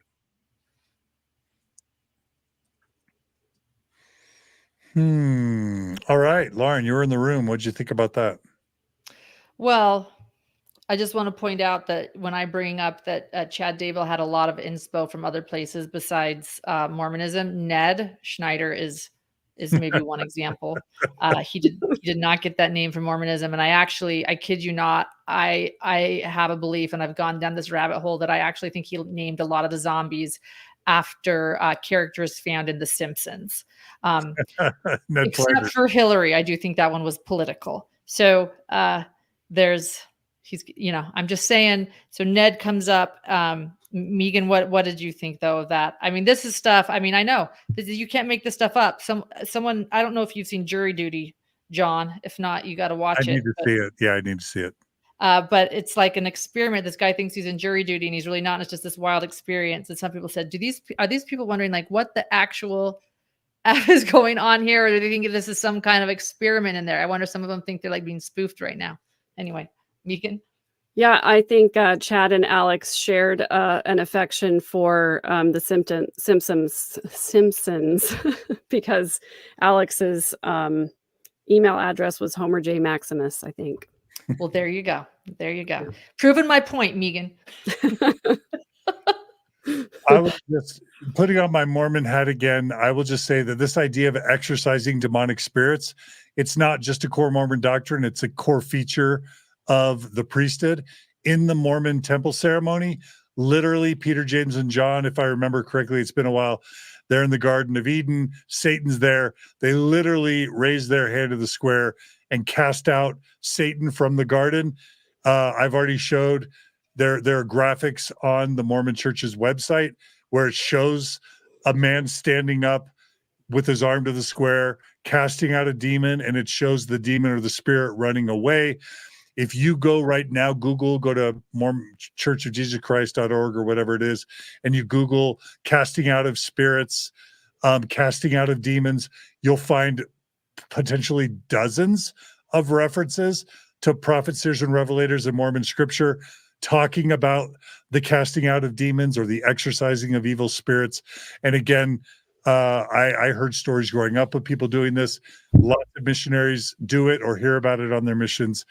And it's not necessarily done every day or by everyone, but I would say it's a core. I did a survey, and between 30 and 40% of the people I've surveyed had some story about either exorcising demons or spirits, or seeing someone try to exorcise demons or spirits, or hearing from a family member or friend or missionary companion stories about exorcising demons or evil spirits. So again, this is something that Barbara and I, had a spirited discussion about. But you are not going to be able to convince me that at least 30 to 40% of Mormons, the idea of exorcising demons or spirits wasn't a part of their Mormon upbringing, or isn't to this day. The only other thing I'll say, back to the critic, if I can dish it back a little bit to that critic who just called me unfair and unbiased, I would say that some Orthodox or believing Mormons, when they hear truths about their church that they feel are embarrassing or that they don't know about, or that they worry are going to hurt their reputation, sometimes they'll call the person saying those truths anti-Mormon, or they'll call them bad names. They'll say they have an axe to grind, or they have a dark countenance or whatever, because they are uncomfortable with hearing the quiet things said out loud. And so that's just a little bit of a friendly counter. Again, y'all don't have to agree with that. I just want to, I'll give, but I'll also take a little bit, and all that. Lauren, I sense a dark spirit, and I'm going to say that you're a 4.6 right now. And so you can take that your friendly counter and throw that back at it. Sorry. Go ahead, Megan. That's all I got. No, you're fine. I when I was about 13 years old, there was a girl in my Sunday school class who we all kind of thought was a little bit odd. She was a little bit out there. She was a little bit kooky. So every time she raised her hand, we expected something crazy to come out of her mouth. And I will never forget the Sunday school lesson where she said, "Oh yeah, I know how to tell the difference between an evil spirit and a good spirit. If you reach out your hand and you ask the spirit to shake your hand, the evil spirit will offer his hand, but the good spirit won't offer his hand." And I remember we all just like turned it and looked at her and we were like, "What are you talking about?" And then to my shock and horror, the Sunday school teacher said, "Oh yeah, it's right here in the Doctrine and Covenants." And I was like, "What? Are you serious? This is a real thing?" I mean, it was the first time that I was really taken aback by something that I was really surprised to hear. Wait, this is something we actually believe. So that was a strange moment for me. Yeah. And if we wanted to, I could pull up, I'll give people the reference. I'll just show this on the screen. I'll show it. I'll maximize it. Doctrine and Covenants, section 129, verses 4 through 7, explains that if a messenger is a resurrected being whose flesh one feels when shaking hands, that the messenger is an angel from God. But spirits that are evil and are trying to deceive you cannot clasp hands, since they do not have flesh and bones with which to do it. And according to Joseph Smith and Jesus and Mormon doctrine, an evil spirit will try to shake your hand, and this is in Mormon scripture, and then you'll go to shake it, but then you won't feel anything, and that's how you know it's an evil spirit. 100% in Mormon scripture, doctrine, and covenants. Okay, let's go ahead and go to the next slide, where Pryor apparently states that giving a patriarchal blessing is not a crime. Let's roll that. So you're not suggesting, because Chad Daybell gave Alex Cox a patriarchal prayer, that in some way he was involved in the killing of Charles Vallow, are you? I didn't say that. Okay. And from what I understand, and please correct me, you have 18 years more experience than I do. I have 0. Giving a patriarchal prayer to someone, regardless of whether you can do it or not, is that a crime in Maricopa County? No. Okay, you wouldn't think that's a crime anywhere, right? Correct. Okay. It may not be the best religious practice. There may be other issues, but it's not a crime anywhere, right? Correct. And you would agree with me that just because you give someone a patriarchal prayer, a very, very long patriarchal prayer, that isn't to insinuate that you've committed any kind of a crime, right? Correct. Okay. All right, what do you guys think? No crime in a patriarchal blessing. I mean, it's true. There's no crime there. Okay. I mean, I agree, Pryor. I just want to point out that every time John Pryor mentions the length of Chad's patriarchal blessing, he smirks. He's really proud that that patriarchal blessing was such a long blessing. He's really, really proud of himself. Although, Yeah, I agree. I agree. I noticed that too. have y'all ever experienced a long Mormon prayer before? Yes. More times than I care to recount. Yeah. We can give long prayers. Uncle Barry's prayers were the longest prayers in history. Oh, yeah. I can't imagine. I can't imagine. Yeah. All right, let's roll the next clip. I'll just roll it. Please read those into the record. Chad sent Lori a message stating, "I love you. This is terrible, but it is probably another step in bringing down the Gadiantons, especially Brandon." Lori sent Chad a message to Chad. "Nope, he can change it anytime he wants. He's the agent, and anyone can change their beneficiary anytime with their own signature. I'm thinking it must be Kay." Chad sent a message to Lori. It will be interesting if it got changed after he had 2 bullets in his chest." Man, that's dark. They're talking about life insurance policies, beneficiaries, and death and murder. Megan, do you want to start on that? Yeah, I put this clip in here because this was testimony about obviously Charles having changed the beneficiary on his life insurance and Lori finding out about it.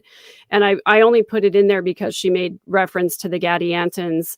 And for those who are not Mormon or who haven't read the Book of Mormon, the Gadianton robbers were a group of robbers, You sent murderers. Rob Wood a text that. I'm sorry. Who wreaked all kinds of havoc in Book of Mormon times. And they were, it was Gadianton robbers were synonymous with just really evil people. And it's kind of this theme throughout the Book of Mormon of secret combinations, meaning people who are forming groups that have secret rituals and secret handshakes and secret meetings and secret beliefs. And they go around committing crimes and killing people. And so they're trying to say that the person who changed the beneficiary, or they're trying to say that all these people that are against Lori are Gadiantons. But to me, that description kind of matches the cult more than it does anybody else. All right, Megan, Lauren, what's your take? I mean, I start to get irreverent during these times in court. Not the dark parts, but when we bring up Gadiant and robbers, and I hear that this crew is like texting each other about Gadiant and robbers, and I can't help but just roll my eyes a little bit. But this is about as Mormon as you can get. And there was a moment where they explain who the Gadiant and robbers are in court, and they have to do a whole description about them being in the Book of Mormon. Yeah, just this is what is happening in court every day. Yeah, and we haven't gotten there yet with the evidence on this trial, but later on there are text messages between Zulema and Lori where Zulema asks what happened with Charles, and Lori responds that it was a Nephi-Laban ending.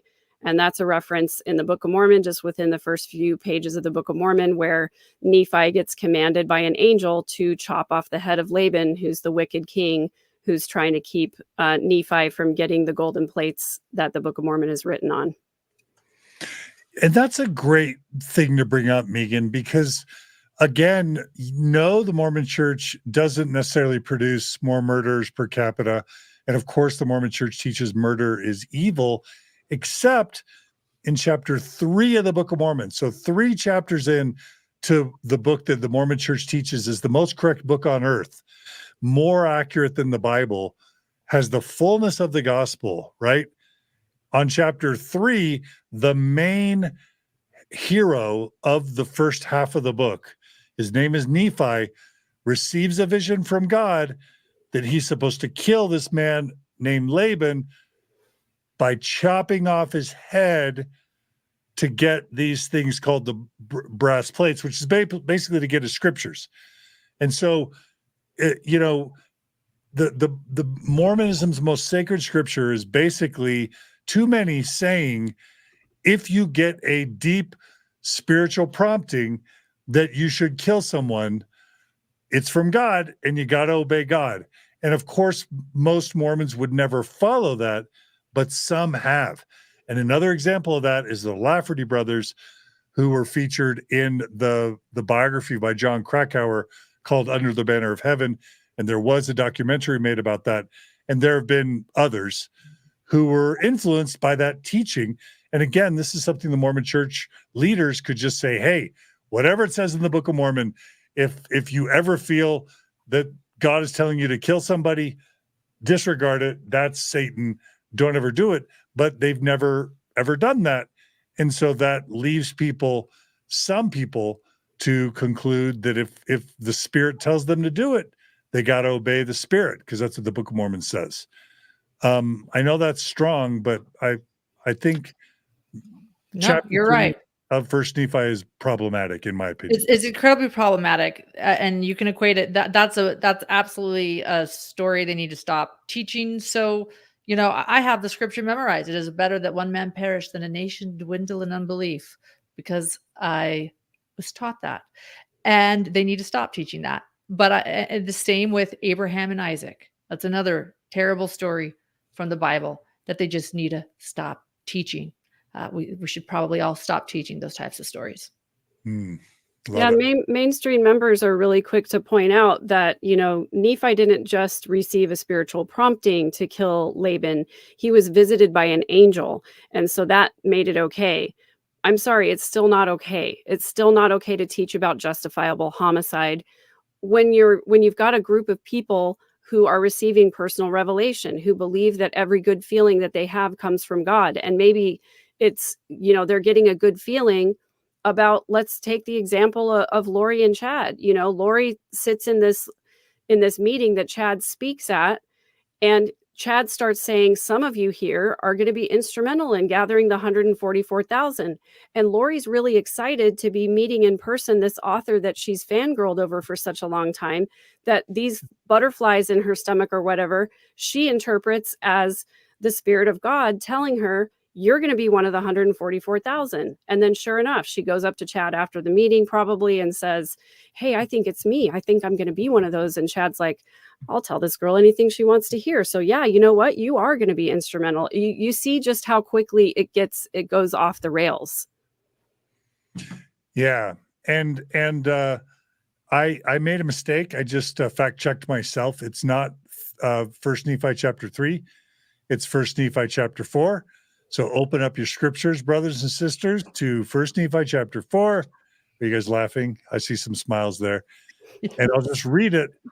And again, I knew that the Lord had delivered Laban into my hands for this cause, that I might obtain the records according to his commandments.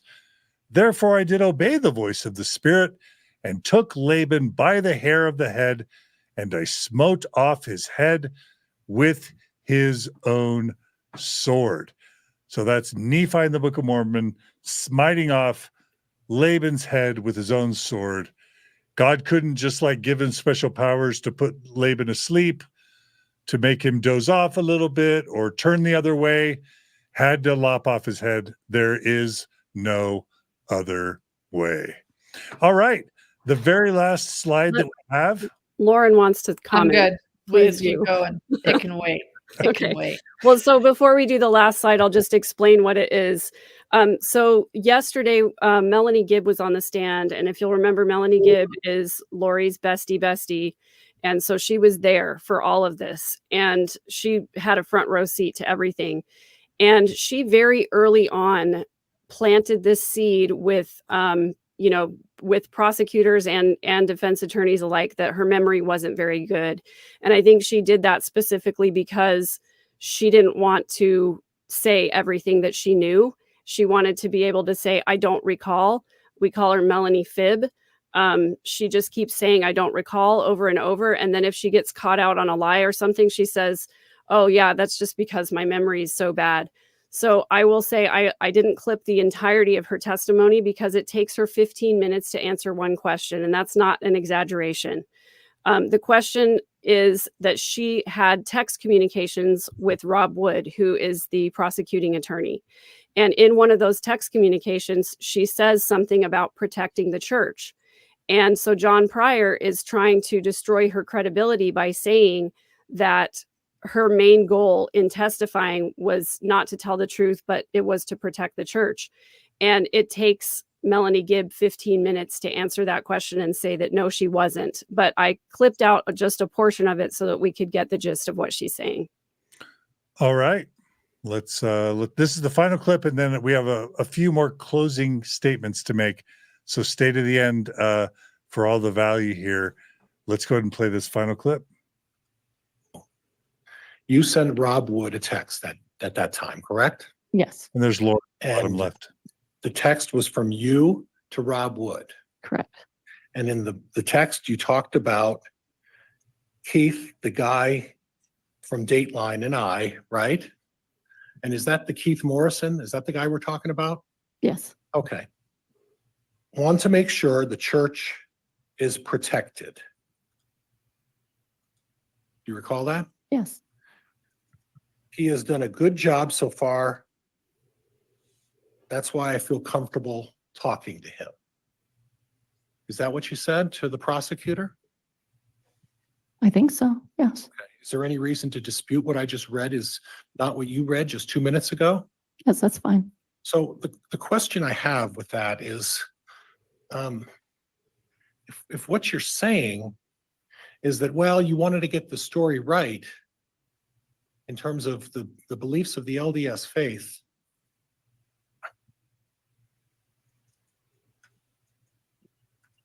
why are you sending that to a prosecuting attorney who's prosecuting Chad Daybell?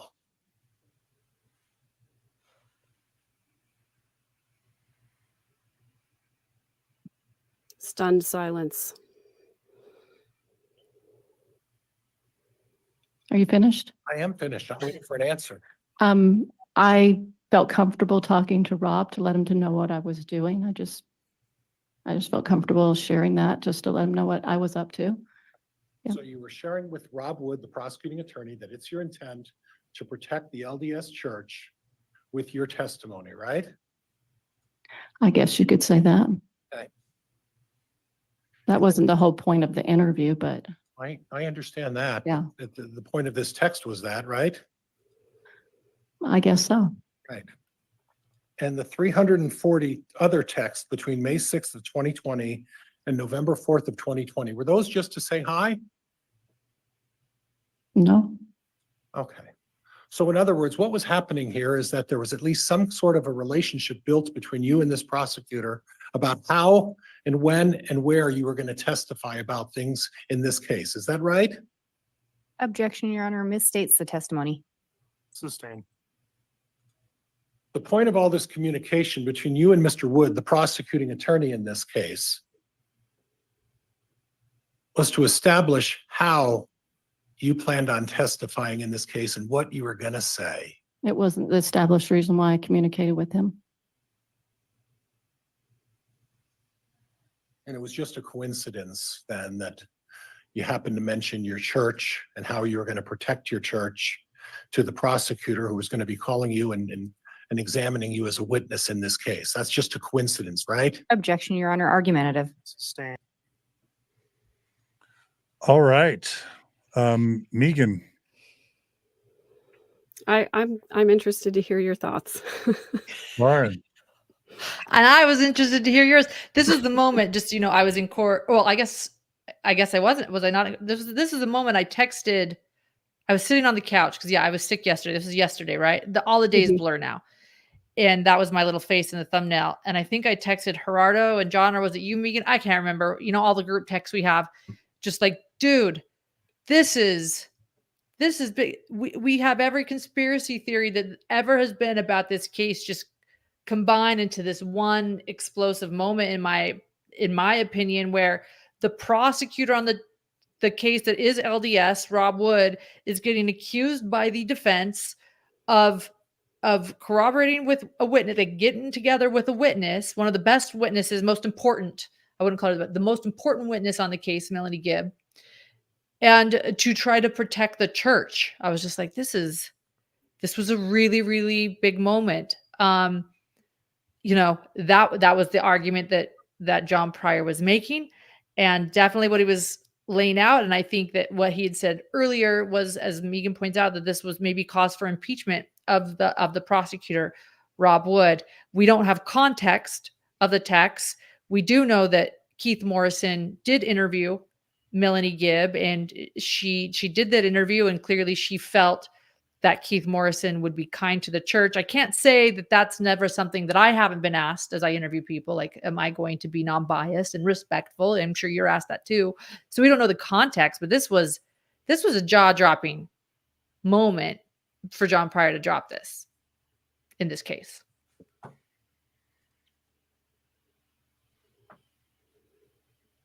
Yeah, it's definitely fits in with that conspiracy theory narrative that, if witnesses are changing their testimony or are altering it or are avoiding saying things because they don't want the church to look bad, then, that looks bad for the prosecution, and it looks bad, from the point of view that, there's grounds for appeal right there is what he's sowing those seeds for.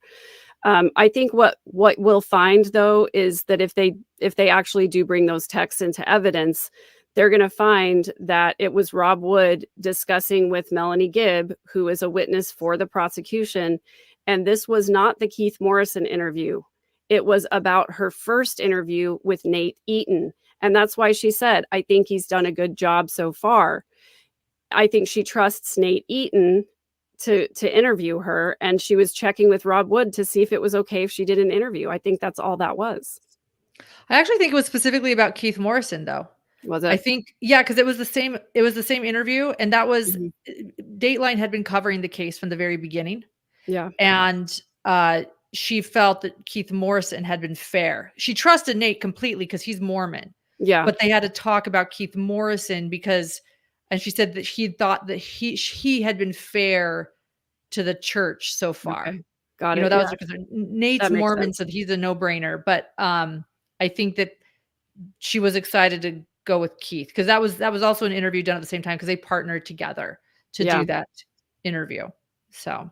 Yeah. And I also think, 360 texts over the course of 8 or 9 months is not that many, especially when you consider that half of them are being sent and half of them are being received, so it's like Rob Wood might have sent her 150 or 160 texts over the course of 8 months, and she's a pretty key witness for the prosecution. So that doesn't seem all that out of ordinary to me. Am I wrong about that?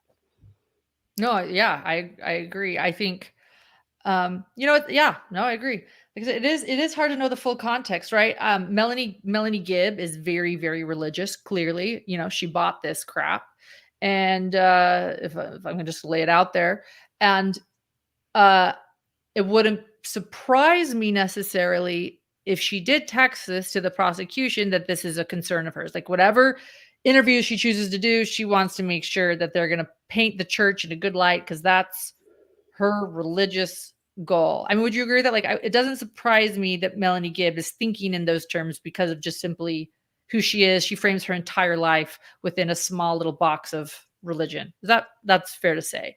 But what Rob Wood is saying is a question. How we got there, the context is a question. Yeah. I was just going to say, I think Melanie Gibb is for Melanie Gibb. I think she knows way more than she's willing to testify to. And I think that she has played this entire thing to protect herself from being implicated in the crimes, because she was right there. She knew everything. She was in the trusted circle. I think that there's no way that she didn't know some of the things that Lori and Alex were up to. And I think you're right about her being devoutly religious, and it would be a major concern for her to not say things that would be disparaging to the church. So she's probably feeling really proud of herself right now that, in this huge public forum, that she got to be seen as her biggest concern was defending the church, not telling the truth, not telling the truth, not saving the children, not impeaching the man who the church and herself. Yeah, protecting the church and protecting herself. The end. If I can be a little bit immature for a minute, when we learned today, or were told again today, that her zombie name was Phoebe, I started giggling to myself because it sounds like Phoebe, and now she's already known as Melanie Phibb, and now she's Phoebe Phibbs. So yes, there you go. If I'm gonna pull a Trump and call people nicknames, but I completely agree that she knows more than she knows. And she's in it for herself and protecting her religion. And I think she's made that very clear in all of her police interviews. So I'm not necessarily surprised, like you say, Megan, that she took the, that she's riding with the prosecutor. And she also has this tunnel vision where she just assumes everybody thinks the exact same way she thinks. Because I've watched all of her police interviews. That's how she functions. So to give Rob Wood some space and some possibility, I could see Melanie Gibb simply writing that, just thinking that that's Rob's concern too. But I would really like to know what Rob's texts were. I wonder if we'll ever find out.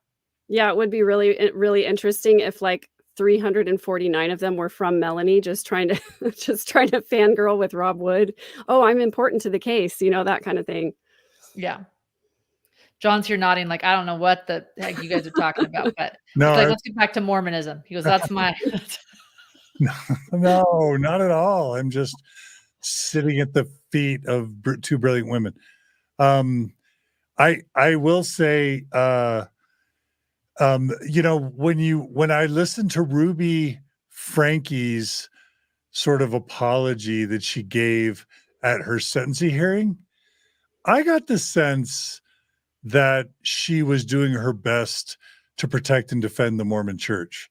That was just my impression.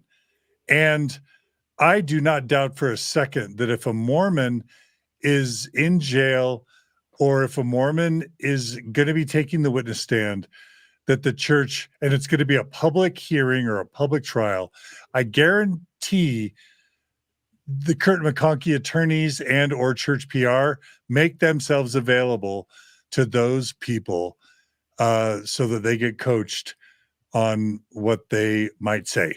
Or probably, even if they're not coached, that a good something that's very Orthodox Mormon is to, whenever you speak publicly, to do your best to protect and defend and build up the church. And frankly, we make temple covenants as Mormons when we go to the temple, to never speak ill of the Lord's anointed, and to consecrate our lives to the building up and the strengthening of the Church of Jesus Christ of Latter-day Saints. So that's part of what it means to be a Mormon, is to do everything you can to never make the church look bad and to do everything you can to be a missionary, every member a missionary, and to build up the good name of the church, to protect and defend the good name of the church. Am I wrong?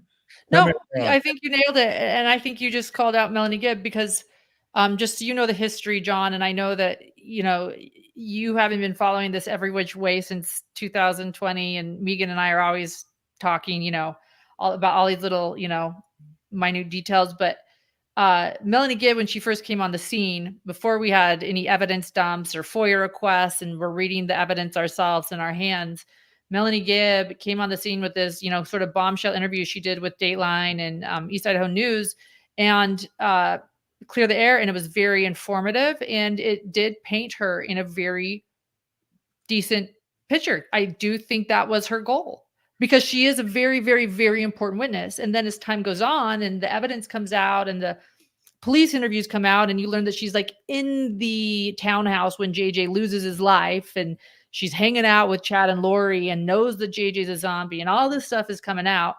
People's minds are blown, and you're like, this girl isn't that innocent. My point being, just to corroborate what you said, John, is yes, I think this interview for the prosecution's key witness was very important to paint her in a good light, and likely the church. That would be her goal.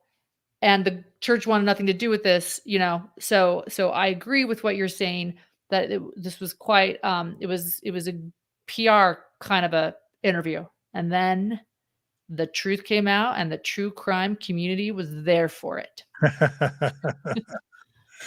I love it. All right. Well, it's time to kind of wrap up. I'll just say a couple quick things.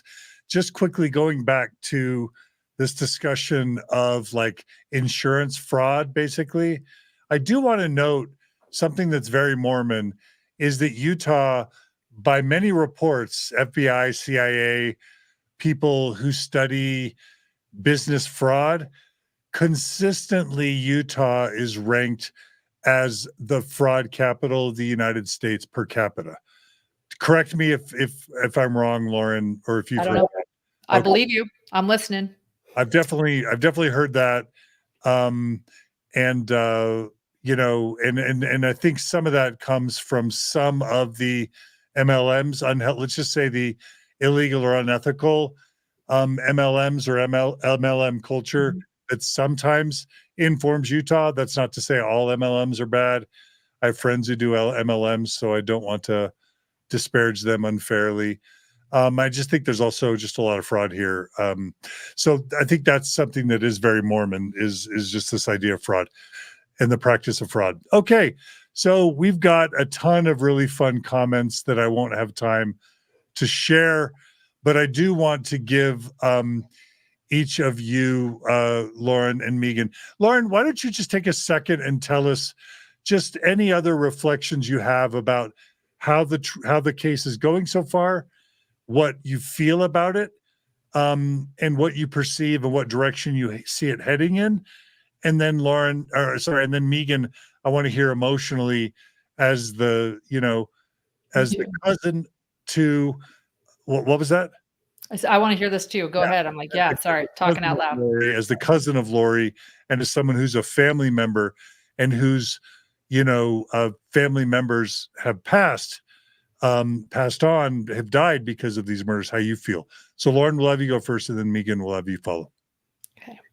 Well, first off, before I jump to the trial, to your fraud thing, I don't have the facts like you have on that, but I will say that if we're going to talk about systems, one thing I see with Mormonism, and it's actually one of the favorite parts of the faith that I grew up with that I love, but it's a problem, I think, and I'll explain, is Mormons are taught that everybody is our brothers and sisters, that we're here to help one another, that we are here to lift one another no matter what, and to forgive everyone, that everybody's on this journey and we must forgive, and we are all brothers and sisters. And while that's a beautiful idea, I do think it creates for oftentimes a gullible community sometimes, or people that don't stand up for things when they should, the emperor wears no clothes sort of mentality, or just trusting. And so I just want to share that as somebody that grew up and understands the beauty of that. And now someone that covers true crime and has life experience in my tool belt, I do think that's problematic in highly religious communities. And I want to point that out too. And I think that played a part in this crime. And that will help me segue into what I'm seeing in court. So these are people that, just naively followed and believed and trusted when they should have put their critical thinking caps on. And I don't know where those were. They're hanging in their portal closets somewhere. How is it going in trial? It's been nerve-wracking. The first few days were rough, if I'm going to be honest. I was getting really nervous. Pryor did a great job on his opening statements, slut-shaming Lori and claiming that Chad has nothing to do with these belief systems. I didn't feel like the prosecution was that on. I feel like as the evidence comes out, that's the beauty of evidence, right? That evidence starts to come out, those receipts, and you start seeing that I don't know if there is any way that Chad Daybell is going to get out of this, no matter what the defense plays, no matter what the defense hands. But I don't know. It takes one person with some reasonable doubt and this jury to say, you know what, I'm not so sure. I think it's Lori's fault. So it is definitely nerve-wracking for those of us that have followed this case for nearly 5 years to think that justice might not be served to 3 innocent people who were brutally murdered in Idaho and then buried in Chad Daybell's own yard. Children being burned and mummified and let's hope. For me, I just hope that justice is served, but I feel confident in the evidence that we are seeing. A couple other things I want to point out too, because the Firm Expo and these conferences, these Preparing to People conferences and Firm Expos have come up before. And I know that when we have brought up the Firm Expo, John and Megan, in previous episodes we have done, I know that Rod Meldrum, the founder of the Firm Expo, wrote me, I've attended a Firm Expo, and he wanted to absolutely separate himself from, Chad. He didn't trust Chad. And I believe Rod, I believe that. I'm not discounting what he's sharing there. But the Firm Expo has absolutely made its way into this trial. And as something that all of these people go to, I'm not saying anybody is guilty by association. But what I do think is a lot of these beliefs and a lot of these ideas can infiltrate into these communities and that have these like-minded beliefs. And for example, one of the things that was said about the Firm Expo was John Pryor asked, so what is a Firm Expo? What did you learn there? And they went and attended a Firm Expo the day JJ was killed. And she said, well, you just learn about science.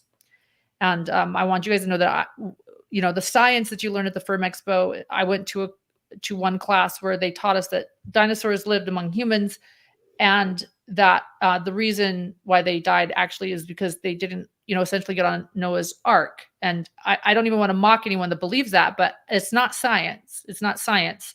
And then the people that did the Preparing to People, which is now LDS Media, have made their way into this. And they're also were friends with Rod and working with him then with all of these speakers. And they talked about how they believed in this dark and light scale and were calling spouses dark, and they were predicting that wives were going to die. Chad is saying with confidence that, yes, I knew that Tammy was going to die. It's almost like it's part of his defense. Like it's, that a critical thinking human being wouldn't see that is evidence that you were plotting her death, that he just had a vision she was going to die. So that should be a good defense.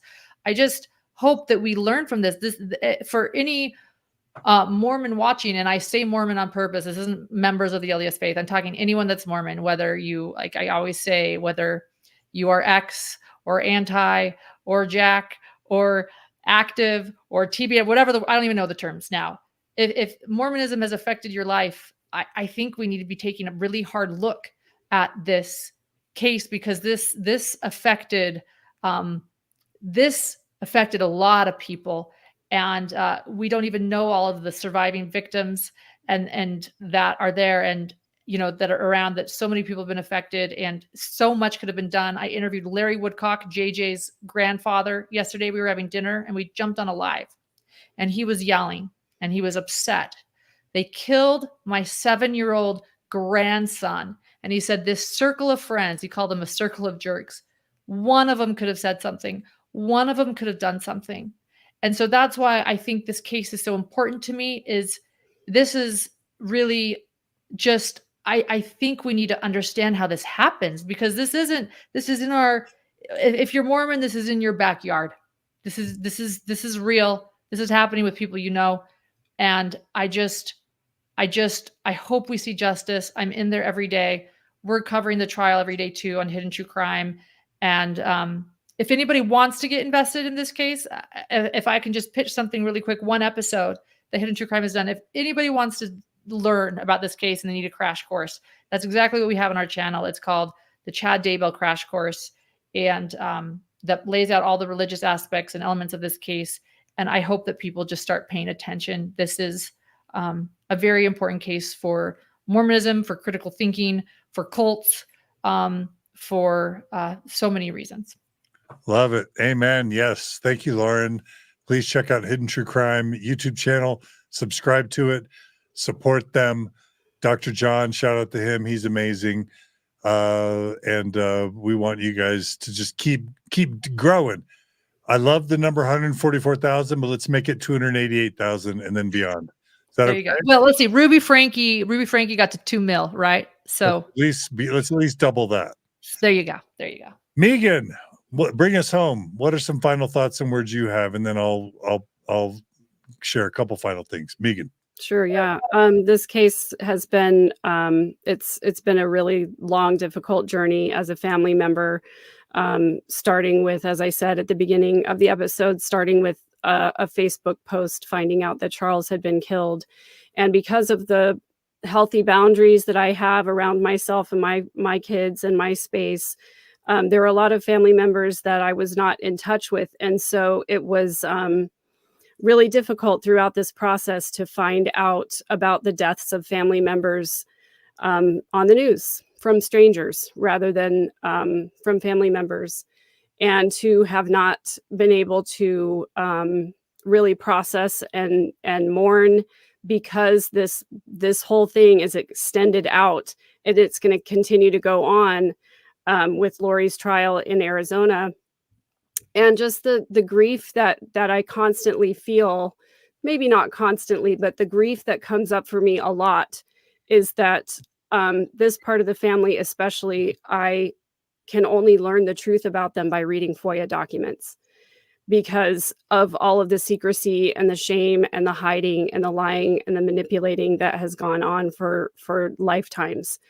And that's the main thing that I want people to understand and take away about this case, is that we all know somebody like Lori. We all know somebody who manipulates people to get what they want. We all know somebody who tells lies to gain advantage. We all know somebody who puts on one face in public and has a different side in private, especially if you get on their bad side or do something they don't like. And I just want people to be more aware of those behaviors. And then secondly, to hold those people accountable by calling them out, by saying, no, that's not true. No, you can't say that. No, don't act like that.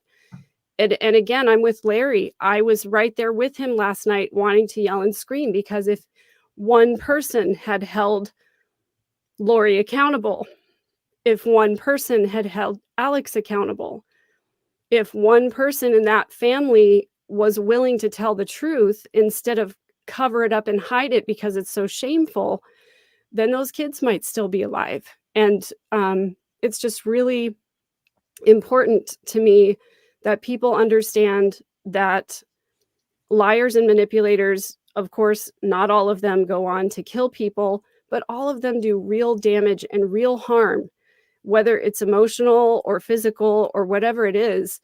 That kind of behavior, when it's unchecked, it just goes on and it causes so much harm. And I just hope that people take away that there are healthier ways to relate as a family, and that a lie is so much more damaging than the truth, even when the truth is really, really painful and difficult to deal with.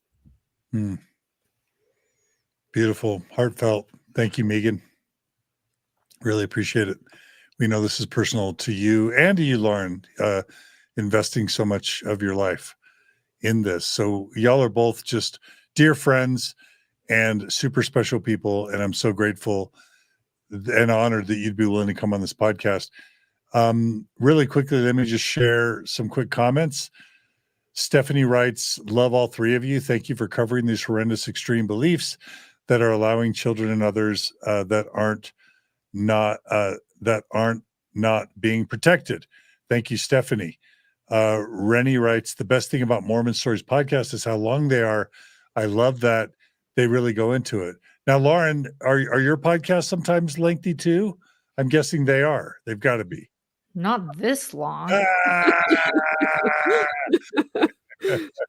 about yours, Megan? How long are yours? Mine are pretty short for the most part because it's just me. But once I start having guests on there, it's going to be like this probably. Well, I can't recommend it. It's just what I did. And I started doing Mormon Stories in 2005 before YouTube really existed. That's how long I've been doing this. I just would start talking to people and wake up and there'd be 5 hours, not wake up, but look at the clock and there'd be 5 hours going by. And I just never stopped because my viewers and listeners won't let me stop. They tell me they tune in because of the depth. So you get what you get with Mormon Stories. Hopefully you get some good views and a little bit of revenue from this, both of you. A couple more comments. Mrs. Lonely Hearts writes, I was taught in seminary, if I felt scared babysitting, it was evil spirits, and I needed to raise my arm to the square. And that looks like Olympus High School, 1990, which is in Holiday, which is close to me.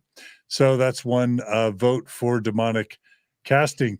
Gingy Probs writes, I grew up Southern Baptist, and I'm familiar with all these things. I'm forever grateful that Mormons think SBs are kooky, Southern Baptists, and Southern Baptists think Mormons are a cult. If their powers combined, it would be bad. That's a great comment from Gingy Probs. Thank you for sharing. Let's see. This one was starred, I think, John. Oh, no, I'm not going to read that one. She's saying I'm not a bad guy. So thank you for that. I can't read that one. Jill writes, thank you for even having this discussion. And then she says she's been listening and finds me to be fair. That I didn't start that. That was automatically starred. A couple other super chats. Stone writes, it is healthy to cross-examine your belief system. We agree. Stone also writes, thank you, Lauren, John, and Megan. We need your voice. I agree. Lisa writes, my ordained Baptist minister grandpa did exorcisms. No one died. I agree with exorcism, but murder is murder. That's a good perspective. Ladybug Lisa writes, powerhouse panel. Thanks for all you do. People love it, by the way. My listeners and viewers love it when I collaborate with Lauren, Megan, and of course, Mindy. Curse her for not being here. We miss you, Mindy. We need a binder. Where are binders? We need binders. Walkie Talkie writes, I listen to you at night to sleep because I love your voice. Great. I won't be hurt by that. SS writes, I use Mormon Stories to fall asleep. There's a trend. Laura writes, it is the voice of quiet power. This is referring to maybe Chad's voice. Yeah, Chad's voice. Speak quietly so others have to be even more quiet to listen to your wisdom. I'm sure that applies to Warren Jeffs as well. Forever Wander 03 writes, FYI, Pryor has a major prior that makes his defense of Chad, quote, Lori was just too sexual. It's not Chad's fault.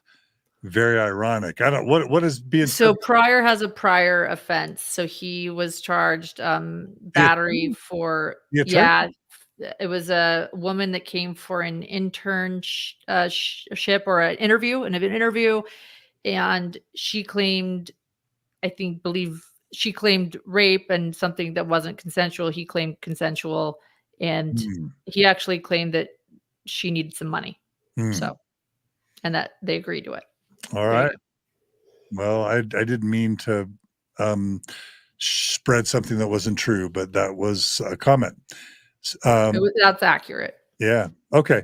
Mr. Midwife writes, I wish the Mormon church would denounce all of these side groups. That's a great point. 100%. These are all super chats, by the way. So thanks to everyone for their donations. Your super chats support all of us as creators, and we couldn't do it without your donations or your super chats. Mrs. Lonely Hearts writes, if Shouty John is wrong, I don't want to be right. I only shared that because it was a super chat. Lisa writes, I'm a never Mormon, but Mormon stories has helped me heal from my religious trauma. Mrs. Lonely Hearts also writes, best collab. And then Lisa writes, thank you, John, Megan, Lauren, Maven, for your work. Thank you, Maven. Yeah, and Maven's been moderating the live chats. And of course, Julia does the time codes and show notes. Gerardo produced this episode. He created the thumbnail and he organized the slides, and it was his idea. And Gerardo scheduled it. So huge thanks to Gerardo, along with my board. Any thanks you want to give, Lauren? Well, it's Maven to Maven. Oh, thank you.